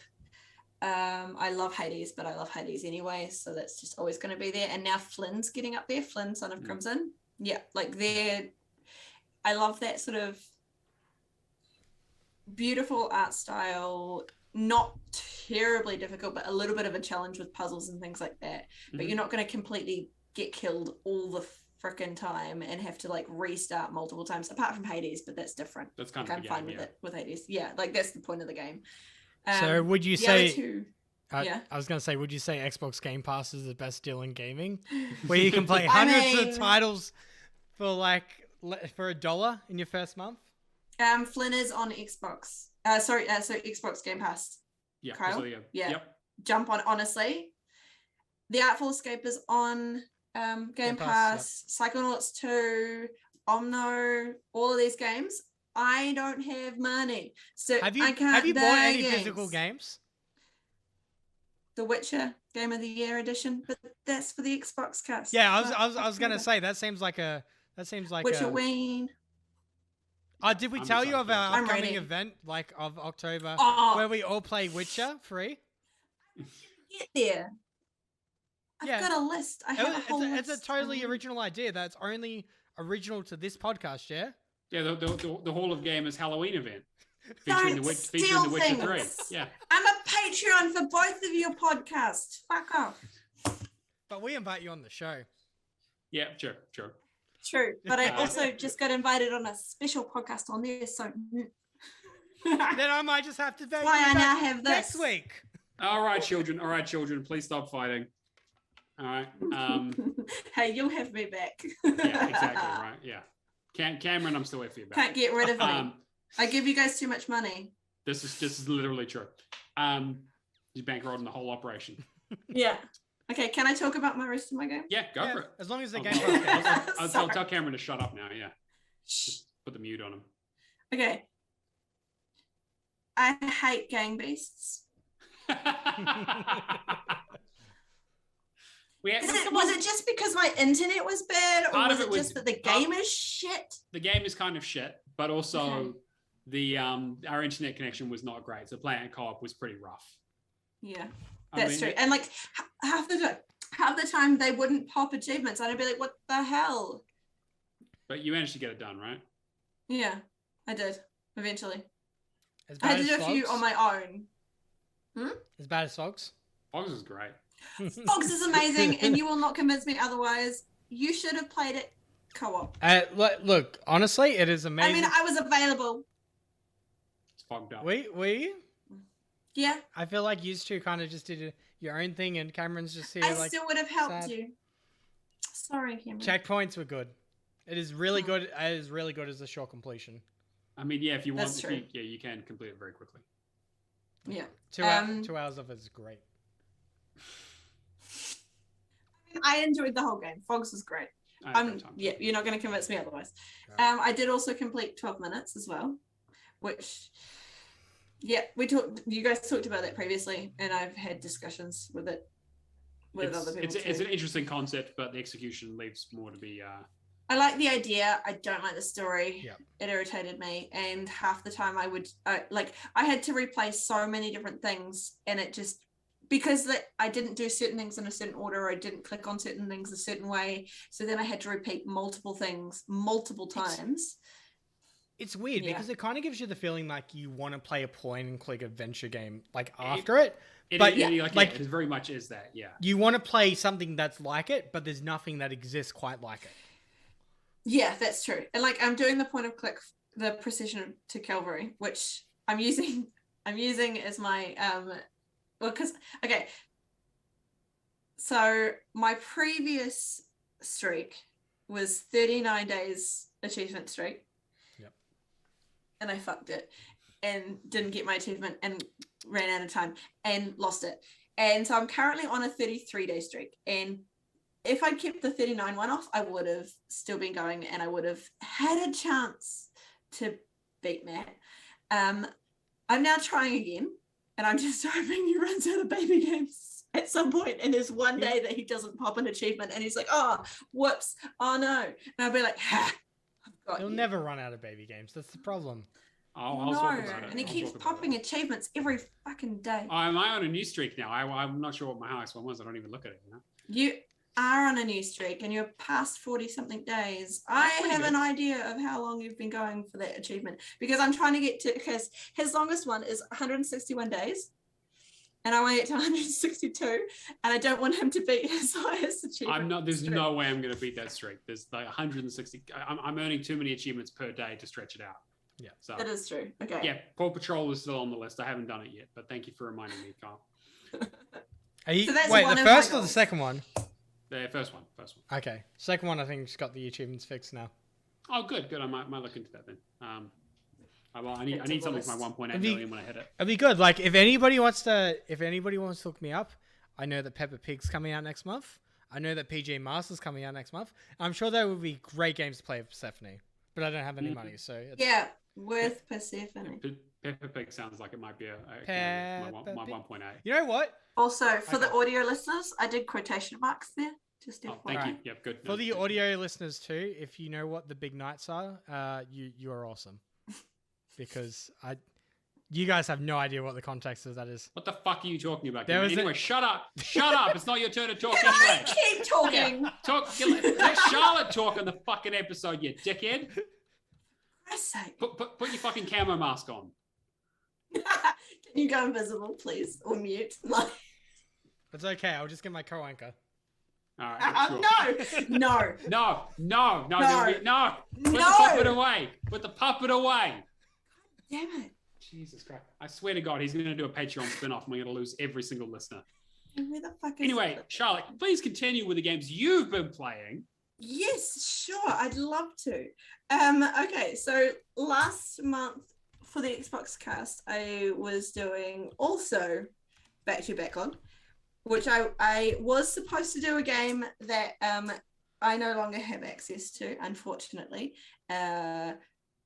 Yep, there's multiple games that I now no longer have access to. So if anyone wants to fund my, Sunset Overdrive, Crash Bandicoot, and the Banner Saga, because my ex now has all those games, great, I'd love the help. So I have also tried to go back to Night in the Woods, A Plague's Tale. I started Ori and the Blind Forest. And I've been doing the Precision to Cavalry and Control, which I'm at 87%, and I've got 6 achievements to finish the base game. I've also got the 2 DLCs, which I've got to finish. Yeah, and on my list of want to plays, I want to play Life is Strange Oxenfree because it was suggested by Simone, and The Witcher Game of the Year. What do you think about Cavalry? Cavalry? I quite like Precision to Cavalry. It's quite funny. I thought it was great.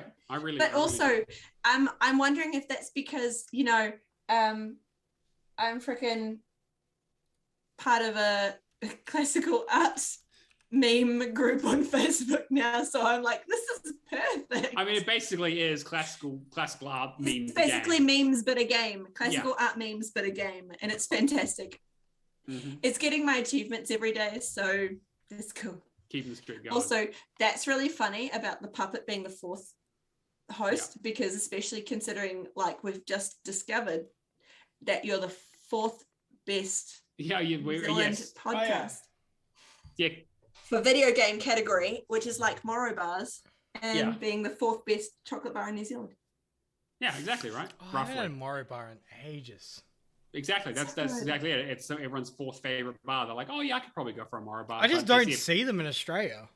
Oh, we see them all the time here. I went for a Moro bar the other day when I wanted to have a Snickers, and I was like, Moro's close enough. Next best. It's close enough. It's chocolate. I can't have chocolate at the moment. My Snickers bar is getting chocolate powder, water, and peanut butters together. Oh god. It tastes great, but and a banana. But it tastes great, but it's not a Snickers bar. Not the same. I don't like this. So how many achievements did you get, Charlotte? What was your gamer score? Do you know? I have no clue. Oh, I can tell you what I'm up to for my gamer score for total. I'm at 24,545. I'm so close to 25k, and I want to hit 50k by December. Oh, you're killing it. The end of the year. You're doing great. Getting there. Can you put the puppet away, please? Why? He's not hurting anybody. You're at 765 gamer score for this week, which is pretty good. Thanks. I know I'm like 30 something on the leaderboard, so. Why do you not like him? He's 7th so on my cute. friends list. All right. I guess I'll talk about what I've been playing then. A little bit of it, because I'm still on the trash wagon. I will admit I am slowing down. I only got 23,265 gamer score this week. Despicable. Which is, yes, there's a far cry from the 50,000 I had the previous week or whatever it was. Do they not make baby games anymore? Well, that's the problem, is that like I have access to a large collection of them, but I also refuse to buy them. So I'm missing out on a lot of the newer titles. But I've been finding a few bits and pieces here and there, a lot of active neurons and stuff like that. Yeah. But the other things I actually want to talk about, I went and did Night in the Woods, decided that it was leaving Game Pass. I ummed and ahed at it, but Valak and Mike said it was not too difficult. Like, it had some challenging parts, but it was doable. Charlotte was playing it. I decided, okay, you know what? I'm going to bite the bullet. I wanted to play it for a long time because I was interested in the story. I wasn't so interested that I wanted to play through it. Two full playthroughs of it plus 2 partial playthroughs. It really should be a 1 playthrough game because it's a narrative-based game. But I liked it for the most part. There is a dungeon crawling. There's like a roguelike dungeon crawling mini game that you have to do that's kind of a pain. It's not too bad. I thought it was going to be a lot more brutal than it was based on the amount of people who didn't have the achievement, but it was okay. It's a platformer. It's a platforming narrative game. So like the dungeon crawling part is not super well done. Like it's serviceable, but like you don't ever want to be above anyone because the sprites don't work well and you just keep getting hit and die. And also the enemies love to stun lock you. But I got it done. I'm happy about that. The guitar bits are also quite difficult. Even the achievement guide is like, yeah, get someone to help you. Press the other 2 buttons and just focus on 2 of them yourself, which is how I got the last one because fuck. They're just throwing some bullshit at you. But got it done. Took me about 10 hours or so. Also played a game called Return One-Way Trip, which is a side-scrolling puzzler based on like a spooky puzzler that's all based around a train in Japan that was bombed during the World War II, where you're essentially seeing the ghosts and you like going back in time to the day the bombs dropped, and like trying to help people like solve their relationship issues so they can move on to the afterlife. And like you and your buddies are out there and everyone's dying and it's horrific and a lot of scary imagery. Not a lot of like actual horror in the game in terms of like threats. Like there's a couple of little bits where you can die, but most of the time it's just like kind of solving puzzles. You do have to do 2 playthroughs of it, which is a little bit annoying, but it's like probably like a 5 to 6 hour completion. So it's not too bad. The puzzles only really kind of drag towards the end where they just get kind of overly complex and overly specific, like in the last couple of chapters. But I think it's interesting. It's got that kind of pixel art style with a lot of like visual novel style anime characters for the like narrative part. So it's okay. It's not too bad. I was actually surprised at how good it was. So not quite Train to Busan. No, yeah, not quite that level of actually good. But that is kind of what it reminded me of a little bit. Yeah, Train to Busan. I also played Feudal Alloy, which it's a platforming Metroidvania in the style of something like Symphony of the Night or Bloodstained, but with like no depth whatsoever, which is really unfortunate. I said only 2 people had finished it. One of them being Alex 2.0, which is no surprise because the man's crazy about his Metroidvanias. It had like a 2.0 ratio, so I was like, okay, I'll give it a try. It has no narrative to it whatsoever. There's an introductory cutscene where you play as a robot who's tending to other elderly robots and oiling them from sunflower seed oil that he makes. And some bandits come in and steal their stuff, their heirlooms and their oil, and you have to go chase them down. There are exactly 2 boss fights in the entire game. They're both very dull. You do a lot of arena fighting, and the combat is awful. The combat consists of you mashing the X button until you overheat, and you can't do anything once you overheat besides running around trying to not get hit until you're no longer overheating. So they added like a Dark Souls stamina meter to it, which is like completely the wrong thing to do for this kind of game because that works in a game like Dark Souls because the idea is being methodical, right? You pick your attacks, you parry, you block, you roll. Whereas this is just like, no, just run around trying to get hit by guys with spinning blades and shit. There's very little enemy variety. There's no real good music. The music's really repetitive. The art style is great. That's probably the best thing about it is it looks beautiful. It's got this sort of Adventure Time style, comic booky, like a lot of cell shading. Looks really great, but plays super averagely. Overstays its welcome. And there's a lot of collectibles. If you're going to be going through this, make sure you use the guide for all the chests and just start crossing them off as you open them, because I had to go back and look for all of them again. I got it done. Took me like an extra couple of hours or so, but it's an okay game. But there are better. Also, sorry, I should say the game is also quite difficult in terms of like the enemies hit really hard and they're damage sponges, so it's hard to kill them. So I wouldn't recommend it. Unless you really you haven't got any other Metroidvanias you want to play. Like, it doesn't have like a no death run or a speed run achievement or anything like that, so it's relatively straightforward. And the penalty for dying, like almost no penalty for dying, you just go back to the checkpoint, you get to keep all your experience and loot and stuff like that. But it's okay. It just I felt like there was the idea of a good game there, but it just really didn't take off, unfortunately. And then on the other side of it, you have the Artful Escape, which is probably one of the best games I've played this year. In terms of the game itself, it's a relatively standard platformer where you basically strum a guitar to make things happen, and you jump on platforms as you walk from left to right, pretty much, and occasionally right to left. Really simple. It's all about the narrative, but man, this is one of the most stylish games I've ever played in my entire life. I loved every single second of it. It's only like 3 or 4 hours, but just having the style, it's my kind of ridiculous butt rock music where it's you fucking epic space odyssey bullshit where he's just riffing out and you're seeing spaceships and aliens and all kinds of weird shit going on. Has such a fantastic time with it. Loved every second of it. Story's really, really fun. Doesn't take itself too seriously. It's got some good voice acting in it. Carl Weathers is in it and he's great. I know that Charlotte also echoes these feelings. I feel like I wish there was a bit more to the game part of it. I wish there was a bit more to the platforming and a bit more to the actual rhythm game parts in it, which were really simple. But it's a stylish game. It's definitely a game that's gameplay is delivered through narrative. Yeah, exactly. Yeah, and I forgot to talk about it before, but yeah, I played it last week. I played a fair chunk of it. It is amazing. It's great. It's amazing. It's stunning. The artwork is just blows my mind. And then it's so cool. Getting to name your own character, your rock star persona, and then getting to dress them up and stuff. I was the delusional enigma was the name that I picked, and I had ended up with a visor and then the Ziggy Stardust face paint and a glowing jacket. And fucking massive boots and shit, and a guitar that had a dragon on it and shit. And it was so cool. What did you just name your character? Yeah, that's why I named myself the Delusional Enigma. Okay, I didn't realize you could change it from Almighty. I had to just go with the Almighty Boosh. Really? Almighty That's pretty good. I went with the Villainous Char. Villainous Char is pretty good. But it's great because you walk into a photo booth, which has a perfect spot for you to take a screenshot. Yeah, they knew what they were doing.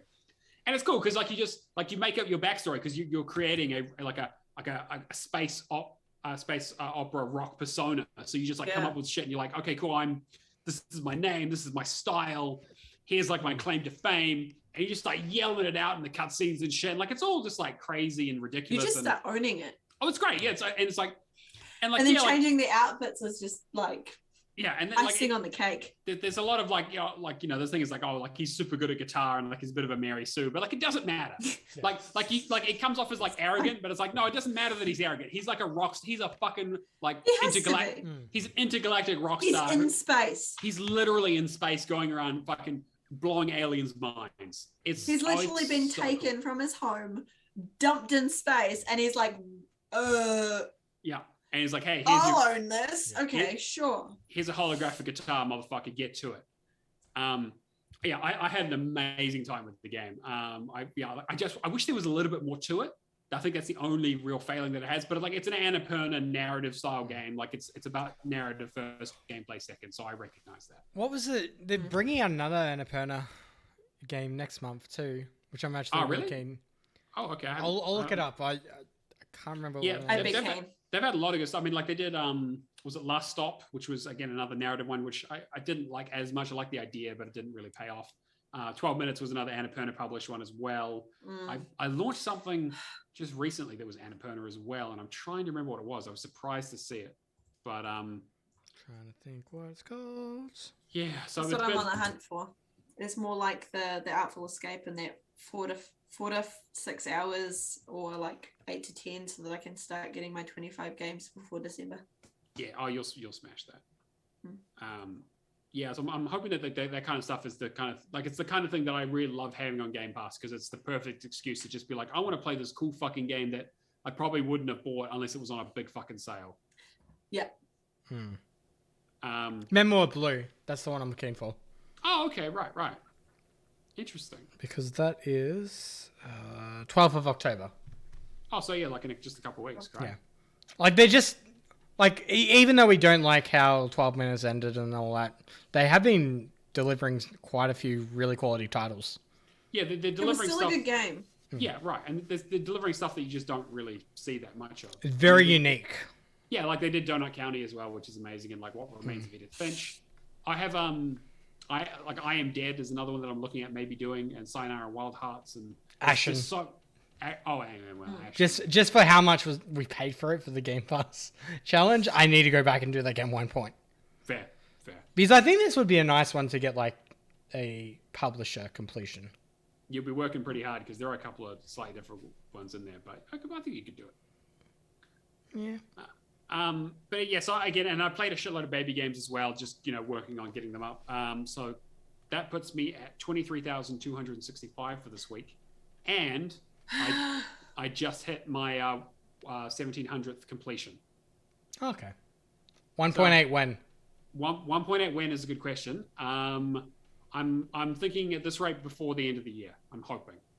I'm thinking 2 mil by the end of the year. How the rate you're going? Oh no way. I'm running out of games. I'm actually like I'm getting down to this thing where I'm like, okay, I've got like maybe 10 more Rattleikers or so that I can work on. A few more sometimes U games. Mephisto will catch up, and then I'm sure it will be a case of. We'll see. I mean, Mephisto. But also, you don't want to burn out. No, exactly. Like I actually want to play some stuff that I enjoy and stuff that's coming to Game Pass and bits and pieces. But like The Witcher October Challenge. Yeah, like exactly. Like I'm going to be spending all of October playing The Witcher basically. But Mephisto is still he's still 147,000 behind me, so I've got a little bit of leeway at least for now.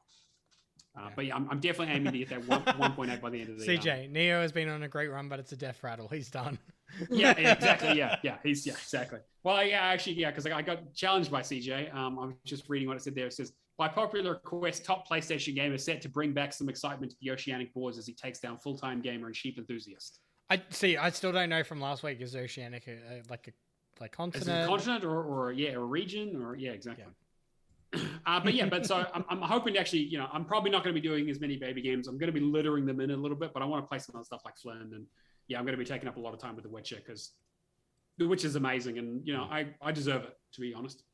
I watched the TV series. Good. Yeah, it's good. Second season's coming out in December. Yeah. Yeah. Okay, cool. I'm rewatching the first so that I'm ready for the second. I'm like, nice. Oh, Star Wars Visions just came out on Disney Plus yesterday. I'm going to just sit down and watch all of them this weekend. I'm so excited. Is it fully out? Yep, they released every single episode. Cool. That's anyway. Star Wars, yay! It's Star Wars plus anime. Yay! Yeah, I know I'm outnumbered on this. Whatever. Yeah, you're wrong. All right, questions. If you just want to ask any questions, put them in the chat now. But we're going to go through our question from our questionnaire extraordinaire, Isaac.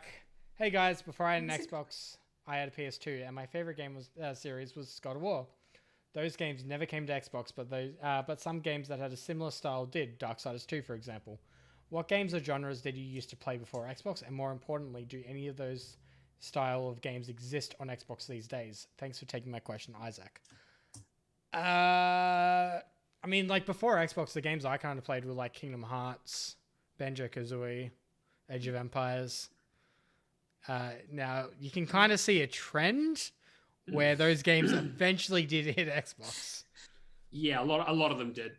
Thankfully, because they were third party stuff. But I don't know, because I had a PlayStation 2 was one of my biggest consoles, so there was a lot on there that I was worried that I was going to miss out on. I really missed the sort of Jak and Daxters and the Ratchet and Clanks and that kind of stuff, like a lot of the Sony exclusives or now Sony exclusives. See the ones I spent my most time on with PS2 was Kingdom Hearts, though, and Final Fantasy. And I mean, they eventually came to the console.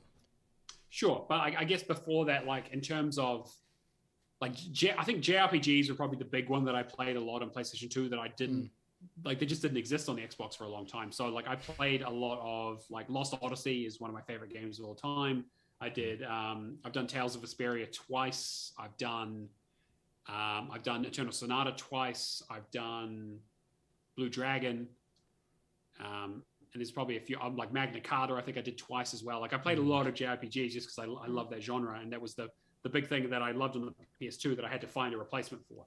And then like, it's funny how he mentions Darksiders because the first initial thing that I thought was like Legend of Zelda is one of those series that I absolutely love, but obviously will never come to anything outside of Nintendo. Yeah. But the original Darksiders is essentially God of War mixed with Legend of Zelda, all the way down to getting a boomerang in the first dungeon, finding a map and a compass to help you find things. Like it's so on the nose, it's ridiculous. It's funny how you said that too. Donkey, Video Game Donkey put out a video today, which is essentially like how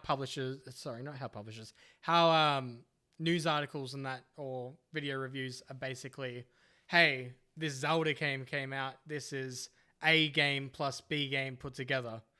Yeah. And there's a whole series of clip of like, every game from like the last 20 years is just like Zelda plus this, or I mean, those are the games that inspired people in ways that because they were the first ones of that ilk. So it's like, and people understand that. Like, I know, I get that it's a bit old hat to be like, oh, it's this game mixed with this game, but there are no original ideas. Like this. It's everything is based on something. Yeah, everything gets cycled.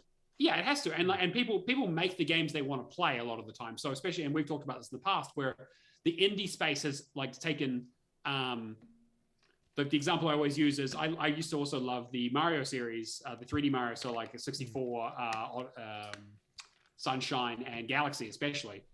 And obviously those aren't coming to the Xbox, but Hat in Time is basically those games distilled down to like perfection almost, in like the best way possible, where it's pure platforming, lots of variety of levels, fun content, cool characters, like a really great game. I mean, obviously much smaller in scale because it's an indie developer, but it has the idea in there. So that's probably another good example of something that I used to really enjoy.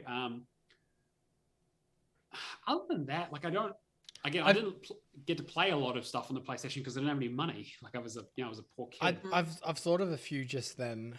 Mm-hmm. Pikmin. I remember picking zucchinis for my parents, and then Mum just gave me Pikmin. That was on a clearance sale. Great. And it was a great game. Burnout Free Takedown, which is probably why I am so inspired with racing games, because I loved that crush mode. That was like my 13th Christmas. I know, something like that. What else? Killzone was always good, and I was kind of sad that, like, I had a soft spot for the original Killzone. I'm trying to think what else. And The Simpsons, Road Rage, Hit and Run, those kind of games. Hit and Run, yeah. I have a couple as well.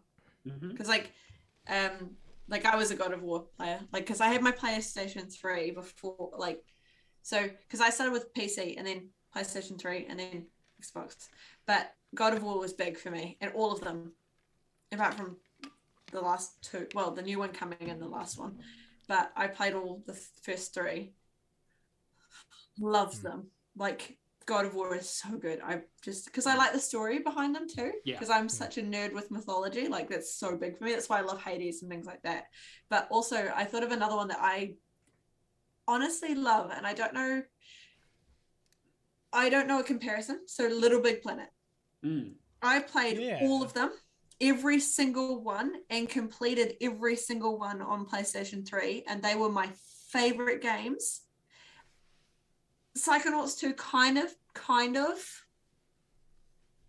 in terms of collectibles, but it was frustrating for the collectibles because it's like you have to complete them and get them all. But like, there's nothing really that compares with Little Big Planet that I've found yet. I would love something like that on Xbox. That would be really cool. Like that, and then like the Lego games, but I'm not touching any of them now at all. I'm not going there. I also discovered a real love for first-person adventure game, which was like because I had a GameCube as a kid as well, right? So GameCubes are so underrated. Yeah, there's so many great titles on the GameCube that you just didn't see anywhere else, right? Luigi's Mansion. Like Alex the Kid, that's one of my other favorites. Alex the Kid is great. Star Wars Lego, yeah, exactly. Star Wars Lego is fantastic. Harry Potter Lego was one of my other favorites, but Lego, all the Lego games are just great. Like I haven't played a lot of the more Lego recent Villains, DC Villains was good too. I'm trying to think of what the game was called. There was like this fighting game that was similar to Mortal Kombat on GameCube, and it was really good. You thinking of Eternal Champ? No. Simone said Pokemon. Yes, 100%. Yeah, Pokemon's a really good example. And so they're basically like Nexamon is kind of the best equivalent of that. I mean, Pokemon is basically a JRPG, but yeah, there's so much. Because I'm currently Shield again. Going back to God of War 2. God of War was the thing that introduced me to mini games. And if you know what I mean, get your mind out of the gutter. Yeah, no, sure. I still remember like reading the old Game Informers and just like the amount of controversy about like a sexy mini game. I mean, you know, and you had to get the sticks right. That was the trick. You had to get it right. Yeah, that was the tricky bit. I got it right every time. Just saying. So you know how to pleasure a woman. Yeah. I mean, I hope you're clipping that. That's clip of the week right there. Damn it. Yeah, I have really fond memories of like the old PlayStation 1 and PlayStation 2 days. Like I like platformers, but like the thing is that a lot of those games are just too fucking hard. Is it like Crash Bandicoot? Actually, like Spyro was like always like my favorite one. And going back to that, like it was just as good as I remembered it when they re-released it. Spyro's amazing. I love Spyro. Putting this question on its head too, is there anything that's like coming out late? Like even watching the Nintendo Direct today, was there anything that kind of really interests you that you haven't played anything like it before? Because I saw Metroid and I'm just like, I've never played a Metroid game, but the new one coming out, I actually really want to get that for Switch and give it a try. Looks really good. Metroid Dread looks fantastic. Yeah, but it's like, but I've played, you know, like now I've played so many Metroidvanias because it basically, that and Symphony of the Night basically spawned the genre. Yeah. So it's like, okay, cool. Like I played most of the Castlevanias as well. Actually, if you're looking for they're doing a Castlevania game, they're doing a collection. Lords of Shadow. Yeah, they're doing an advanced collection. But like if you're looking for like a God of War style like action, like there was a character action game with like, you know, an X for light attack, Y for heavy attack, and that sort of stuff. You've got like Dante's Inferno was an example of something they did that. Yeah. You've also got the Castlevania Lords of Shadow 1 and 2. I mean, Hades kind of does it. Hades does a little bit too, yeah. Kind of. Although it's more top down, but yeah, it's more isometric. Yeah, I kind of want that. Like, I kind of want that original God of War from PS2 feel. Yeah, well, I say play Lords of Shadow then, the first one, because it's almost exactly the same in terms of like it has like you even have a whip, so it even has like the range close. Cool. Because so the Hydra battle is coming to mind so vividly right now. Yeah, it's got a few big scale battles. There's a little bit of like Shadow of the Colossus thrown in there as well for a couple of the battles. I would definitely recommend it. I really enjoy the game. I know it got a lot of flack for being a non-standard Castlevania game. And then the second one also went completely off the fucking rails. Like it went like nuts, and they had like fucking robots and cybersecurity and shit, and you're like fucking, you know, a vampire in the future. It was. I loved it. Like it was so cheesy and ridiculous. Nice. But yeah, Castlevania's always been a favorite of mine. Like I've gotten a lot more into the side-scrolling platformer, like Metroidvania style stuff. My only issue is that when they have like speed runs or no death runs or stuff like that, it kind of takes the fun out for me. Like I much prefer being able to tackle things at my own pace and die as much as I need to. Yeah. But yeah, I hope that answers your question there, Isaac. We got some more questions in the chat. Oh, what do we got? So Carl asked, what Japanese games did you enjoy or want to play on Xbox? Yakuza series? Yakuza's? Yeah, Yakuza's a good one. I'm glad Persona. I'm glad the Final Fantasies are on there. Yep. Pokemon. 100%. Yeah. I can't think of any others like super like Japanese things that I'm super interested in. I mean, like I love everything that comes out by like, you know, Swery and Suda51 or like kind of like I'd love to see like No More Heroes or something like that on the Xbox. Good Life's going to be interesting next month. Yeah, Good Life looks really cool. But otherwise, it's like, yeah, Japanese development is kind of in a bit of a weird spot, right? Where they're kind of, they've definitely like shrunk in terms of like from the PS2 to 360 days of like everything was Japanese games. Like that was where all the innovation was happening. And then suddenly the 360 came out and, Western development exploded. And, suddenly everything was like, instead of JRPGs, they became WRPGs, Western RPGs. You had your Skyrims, you had your Oblivions. You had a bunch of stuff coming out of Europe as well with this kind of jank stuff. You had like the Witcher. And like JRPGs still existed, but they mostly came out on mobile platforms or on the Nintendo platforms or even on PC a little bit. PC gaming. Yeah. There's going to be like a ton of RPGs come out now that... essentially, we're going to have the same as the 360 era with a whole bunch of Bethesda titles being RPGs.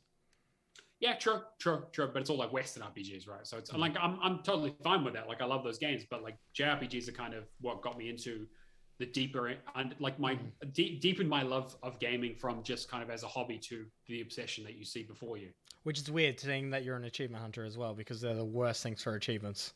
It's true, but like it's still the thing where I'm like I'm still going to play this. I'm still going to put 200 hours into this game, even though I don't get a lot out of it achievement wise. Ratio is usually good, and like I just want to play the game. I'm not a huge fan of having to play through them like 3 or 4 times, but it's like sometimes you take the good with the bad. But I love me a good JRPG. Like I had a really good time for the most part with Dragon Quest once I got like halfway through it.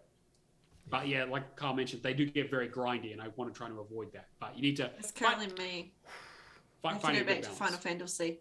Yeah, so like Final Fantasy X-2 is something that I keep putting off and playing other things instead. But I really should go back to it.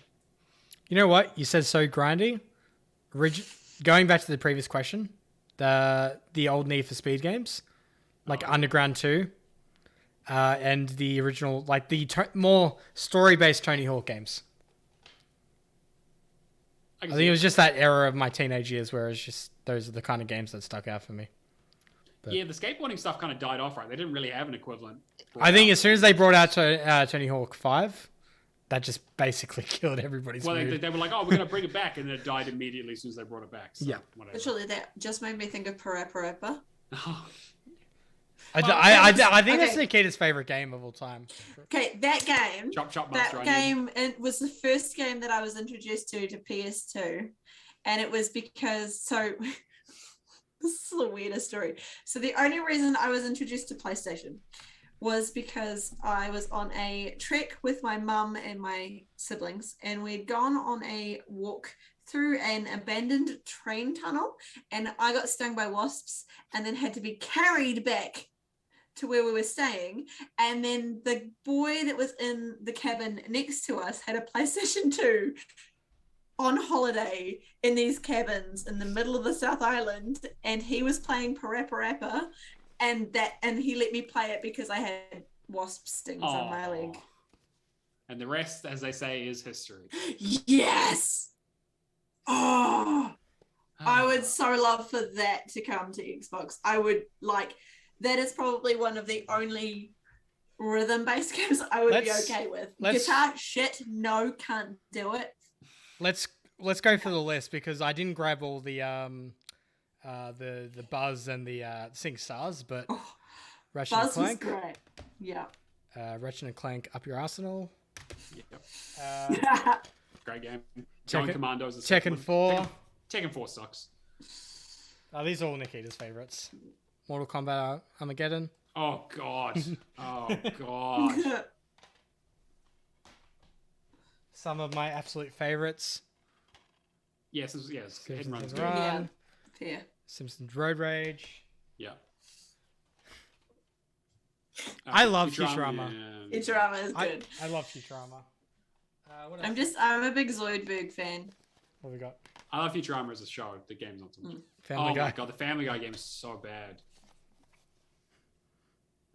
What the? Okay, so just all movie license trash then. I'd say the last good one. SSX Tricky is great. It's great. I need to go back to SSX on 360 because I wish I hadn't started it because I'm actually turned out I'm really, really fucking bad at snowboarding. Like really bad. It's embarrassing. 20th year anniversary today? I won't tell my flatmates. It's I believe SS Tricky's 20th year anniversary was today. It's we're getting up there. Yeah, probably because it was a launch title for the PlayStation 2. And then just like Spyro and stuff like that. But Spyro's so good though. And a lot of Dragon Ball Z. I'm glad this is working very well for the audio listeners, but sure. I mean, just showing all these games. I'm glad that we said the titles. Did we say all the titles? Devil May Cry 3 is as a classic, but also way too hard. And NBA Street, whatever. Yeah, it's fine. And Nikita will say that these are missing in like 5 seconds and come in and kill me. Can we stop talking about PlayStation games now and go back to Xbox? Yeah, exactly. I mean, like this is perfect. Like I mean, I've got these games here.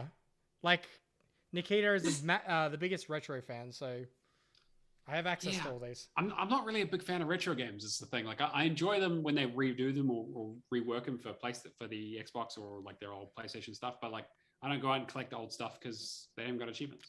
Also they're a pain to do. I like having the old memorabilia. Like I've got like 4 DJ Hero boards. I've got like a whole basket of the Guitar Hero controllers. I really should you to help me out with that last achievement in DJ Hero for having 2 of the. Like I said, like when all this blows over, I want to do Achievement Fest. Yeah, we should definitely do Achievement Fest. That would be awesome. Were there any other questions, Cameron? What was the sexy one? It wasn't specifically a sexy question, but it was where are the sexy? Where are the sexy games? I don't know. I haven't made one yet. Sexiest game that I've played recently. I feel like this is going to be visual novels. You play visual novels? I don't know. I'm trying to think. I can't think of anything sexy. I can think of the latest thing being nudity is probably Agony. Yeah, that's definitely not sexy. That's very unless you have like a sameness. I mean, Bloodstained is pretty. Bloodstained's relatively sexy, I guess. The outfits are pretty sexy. Sure. It'll definitely be a Japanese game. Yeah. They're a bunch of fucking perverts, and I love them for it. With massive tits. It's done. On men and women. Yeah, 100%. Yeah. I can't think of absolutely. Wait, does Boyfriend Dungeon count as sexy? Sure. I mean, yeah. Sure. With the prick pick. Sure. The sword being a total fucking weapon. Yep. Yeah. Got such a big handle on that. Okay. All right. Long sword. I think that brings us to the end of the show. If you want to get in contact with us, you can find us on the Real Gamer Score Discord. Was it Discord.io/Real Gamer Score. Mm-hmm. We've also got. Actually, do you want to tell us on your email stuff because you've set all this up now that we've moved off GPM? I haven't set the new email up entirely yet. I just email at us at. Just don't email us. We'll get back to you. If you want to find us, join the Discord. Like, why wouldn't you? Join the Discord. Hang out with us on Patreon. Give us some money. If you want to find me, you can find me on Discord at Neomaster, True Achievements, Xbox, all pretty much the same stuff. Hit me up, usual bits and pieces. We're going to do this again, yeah? Massive shout out to all our Patreons. Mm-hmm. Cool. Thank you. Leaderboard. Did that get done? No, because he skipped things. Well, because you put it in the wrong order. All right, so we have fine. We'll do the whole of the I'm drinking here. What the fuck? I mean, he's the one that always jumps ahead and just goes like, "Oh, we're ending the show now." I'm just going down the list of what you've got here. It's 2 hours. You had a question, and then it said individual contacts. You didn't even put the outro stuff in here, so I don't want to fucking hear it. Leaderboard, Patreons, where to find us. I said this morning I was sick, so it's fine. Whatever. How do I know this? Let me go. All right. Leaderboard. Yeah. We have in number 3 spot our favorite friend Felix C. 20,392. We have Neo on 22,695. And we have Mad Eye Pad Eye, which is absolutely being goat at 53,775. Nuts. He's a madman. And just to think that he starts a game every single day too. Literally every single day. I went and looked at his completion percentage and I almost had to gouge my eyes out. It was rough. Massive thank you to all of our amazing patrons, which you could see scrolling across the bottom of the screen. We have G-Spaced. We have Admiral. I'm just waiting on the scroll. We have Odran. I think we're like 15 now. We have Todd. Wow. We have Keo. Yeah. Cool. We have Moogle356. We have JW8846. We have Charlotte here. Also, if you Patreon and want to come on the show, send us a clip of your audio. Would love to have you on as well. It's fun. Yeah. We just talk shit for like 2 hours. That's part of my work. Well, yeah, that's clearly obvious. I don't think there are any illusions. Kung Fu Skills, Peter Nightingale, Hawkeye Barry, Hack'n'Pone, Cavalier 07, Old Mate Clown, McLoving Legend, and that is all. But yeah, we will draw the Patreon drawers next week as well. And now Matt can outro the show, but before he does that, I will give the new email address, which is hallofgamerspodcast@gmail.com. Thank you very much. So, if you want to find us individually, you can find me on Neomaster on pretty much everything. Discord, True Achievements, Xbox. I don't know why you would, but that's where you'll find me. Charlotte, where can people find you if you want to be found? Multiple different places. I guess Carrier Pigeon works. Maybe Messages in the Sand. I do walk past the beach occasionally. But on Xbox, I am Audrey Lily 8292. I'm going to work out how to get rid of those numbers. But Audrey Lily normally for most things. Just a story behind it. You can ask me one day. Or on Discord, I'm just Char or Charmander usually. I'm on a few Discords. Yep. And then Twitter, I think I'm Audrey Lily. Do a smoke signal. It's a sign of a people. Yeah, that works too. All of my things are linked to my Discord. So you find me on Discord, go through that. Look, if you haven't found it by now, you're not stalking hard enough. I know, exactly. I'm not that hard to find. And if you want to find me, you can pretty much catch me on Shadowless Edge and almost everything. Making content for people and just, experimenting with weird AI videos that could take over the world one day. I mean, just your everyday hobby when, he clearly hasn't been achievement hunting. So I'm one psychotic break from, making music, so it's fun.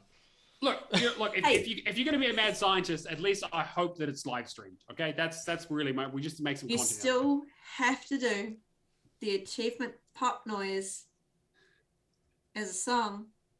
This is true. Just turn it into... I reckon I could make a song just using the achievement pop noise. Okay. You could. What was the song though? That's the trivia question. If people are listening to the podcast, they'll know. What was the song that we had to turn into achievement pops? I can see that. I have some classical musical ideas we can do. This is dangerous. Mm-hmm. Anyway. Yeah, we'll just do like a dubstep version of the achievement sound. Oh God. that sounds awful. And I'll play it. I'll rent a PA system. We'll play it at Achievement Fest. This is like that. Can we end it? I was gonna say this is like that tweet that I read that was like, it's like someone got kicked off being a DJ because they did some song replaced completely with Homer saying "dough." I'll post the tweet and some people. Okay, fine. I'll just go. Yeah, like the cat. Yeah. Anyway, that's the end of episode 11. Thank you guys for joining us. We will catch you guys next week. Peace. Bye. Catch us.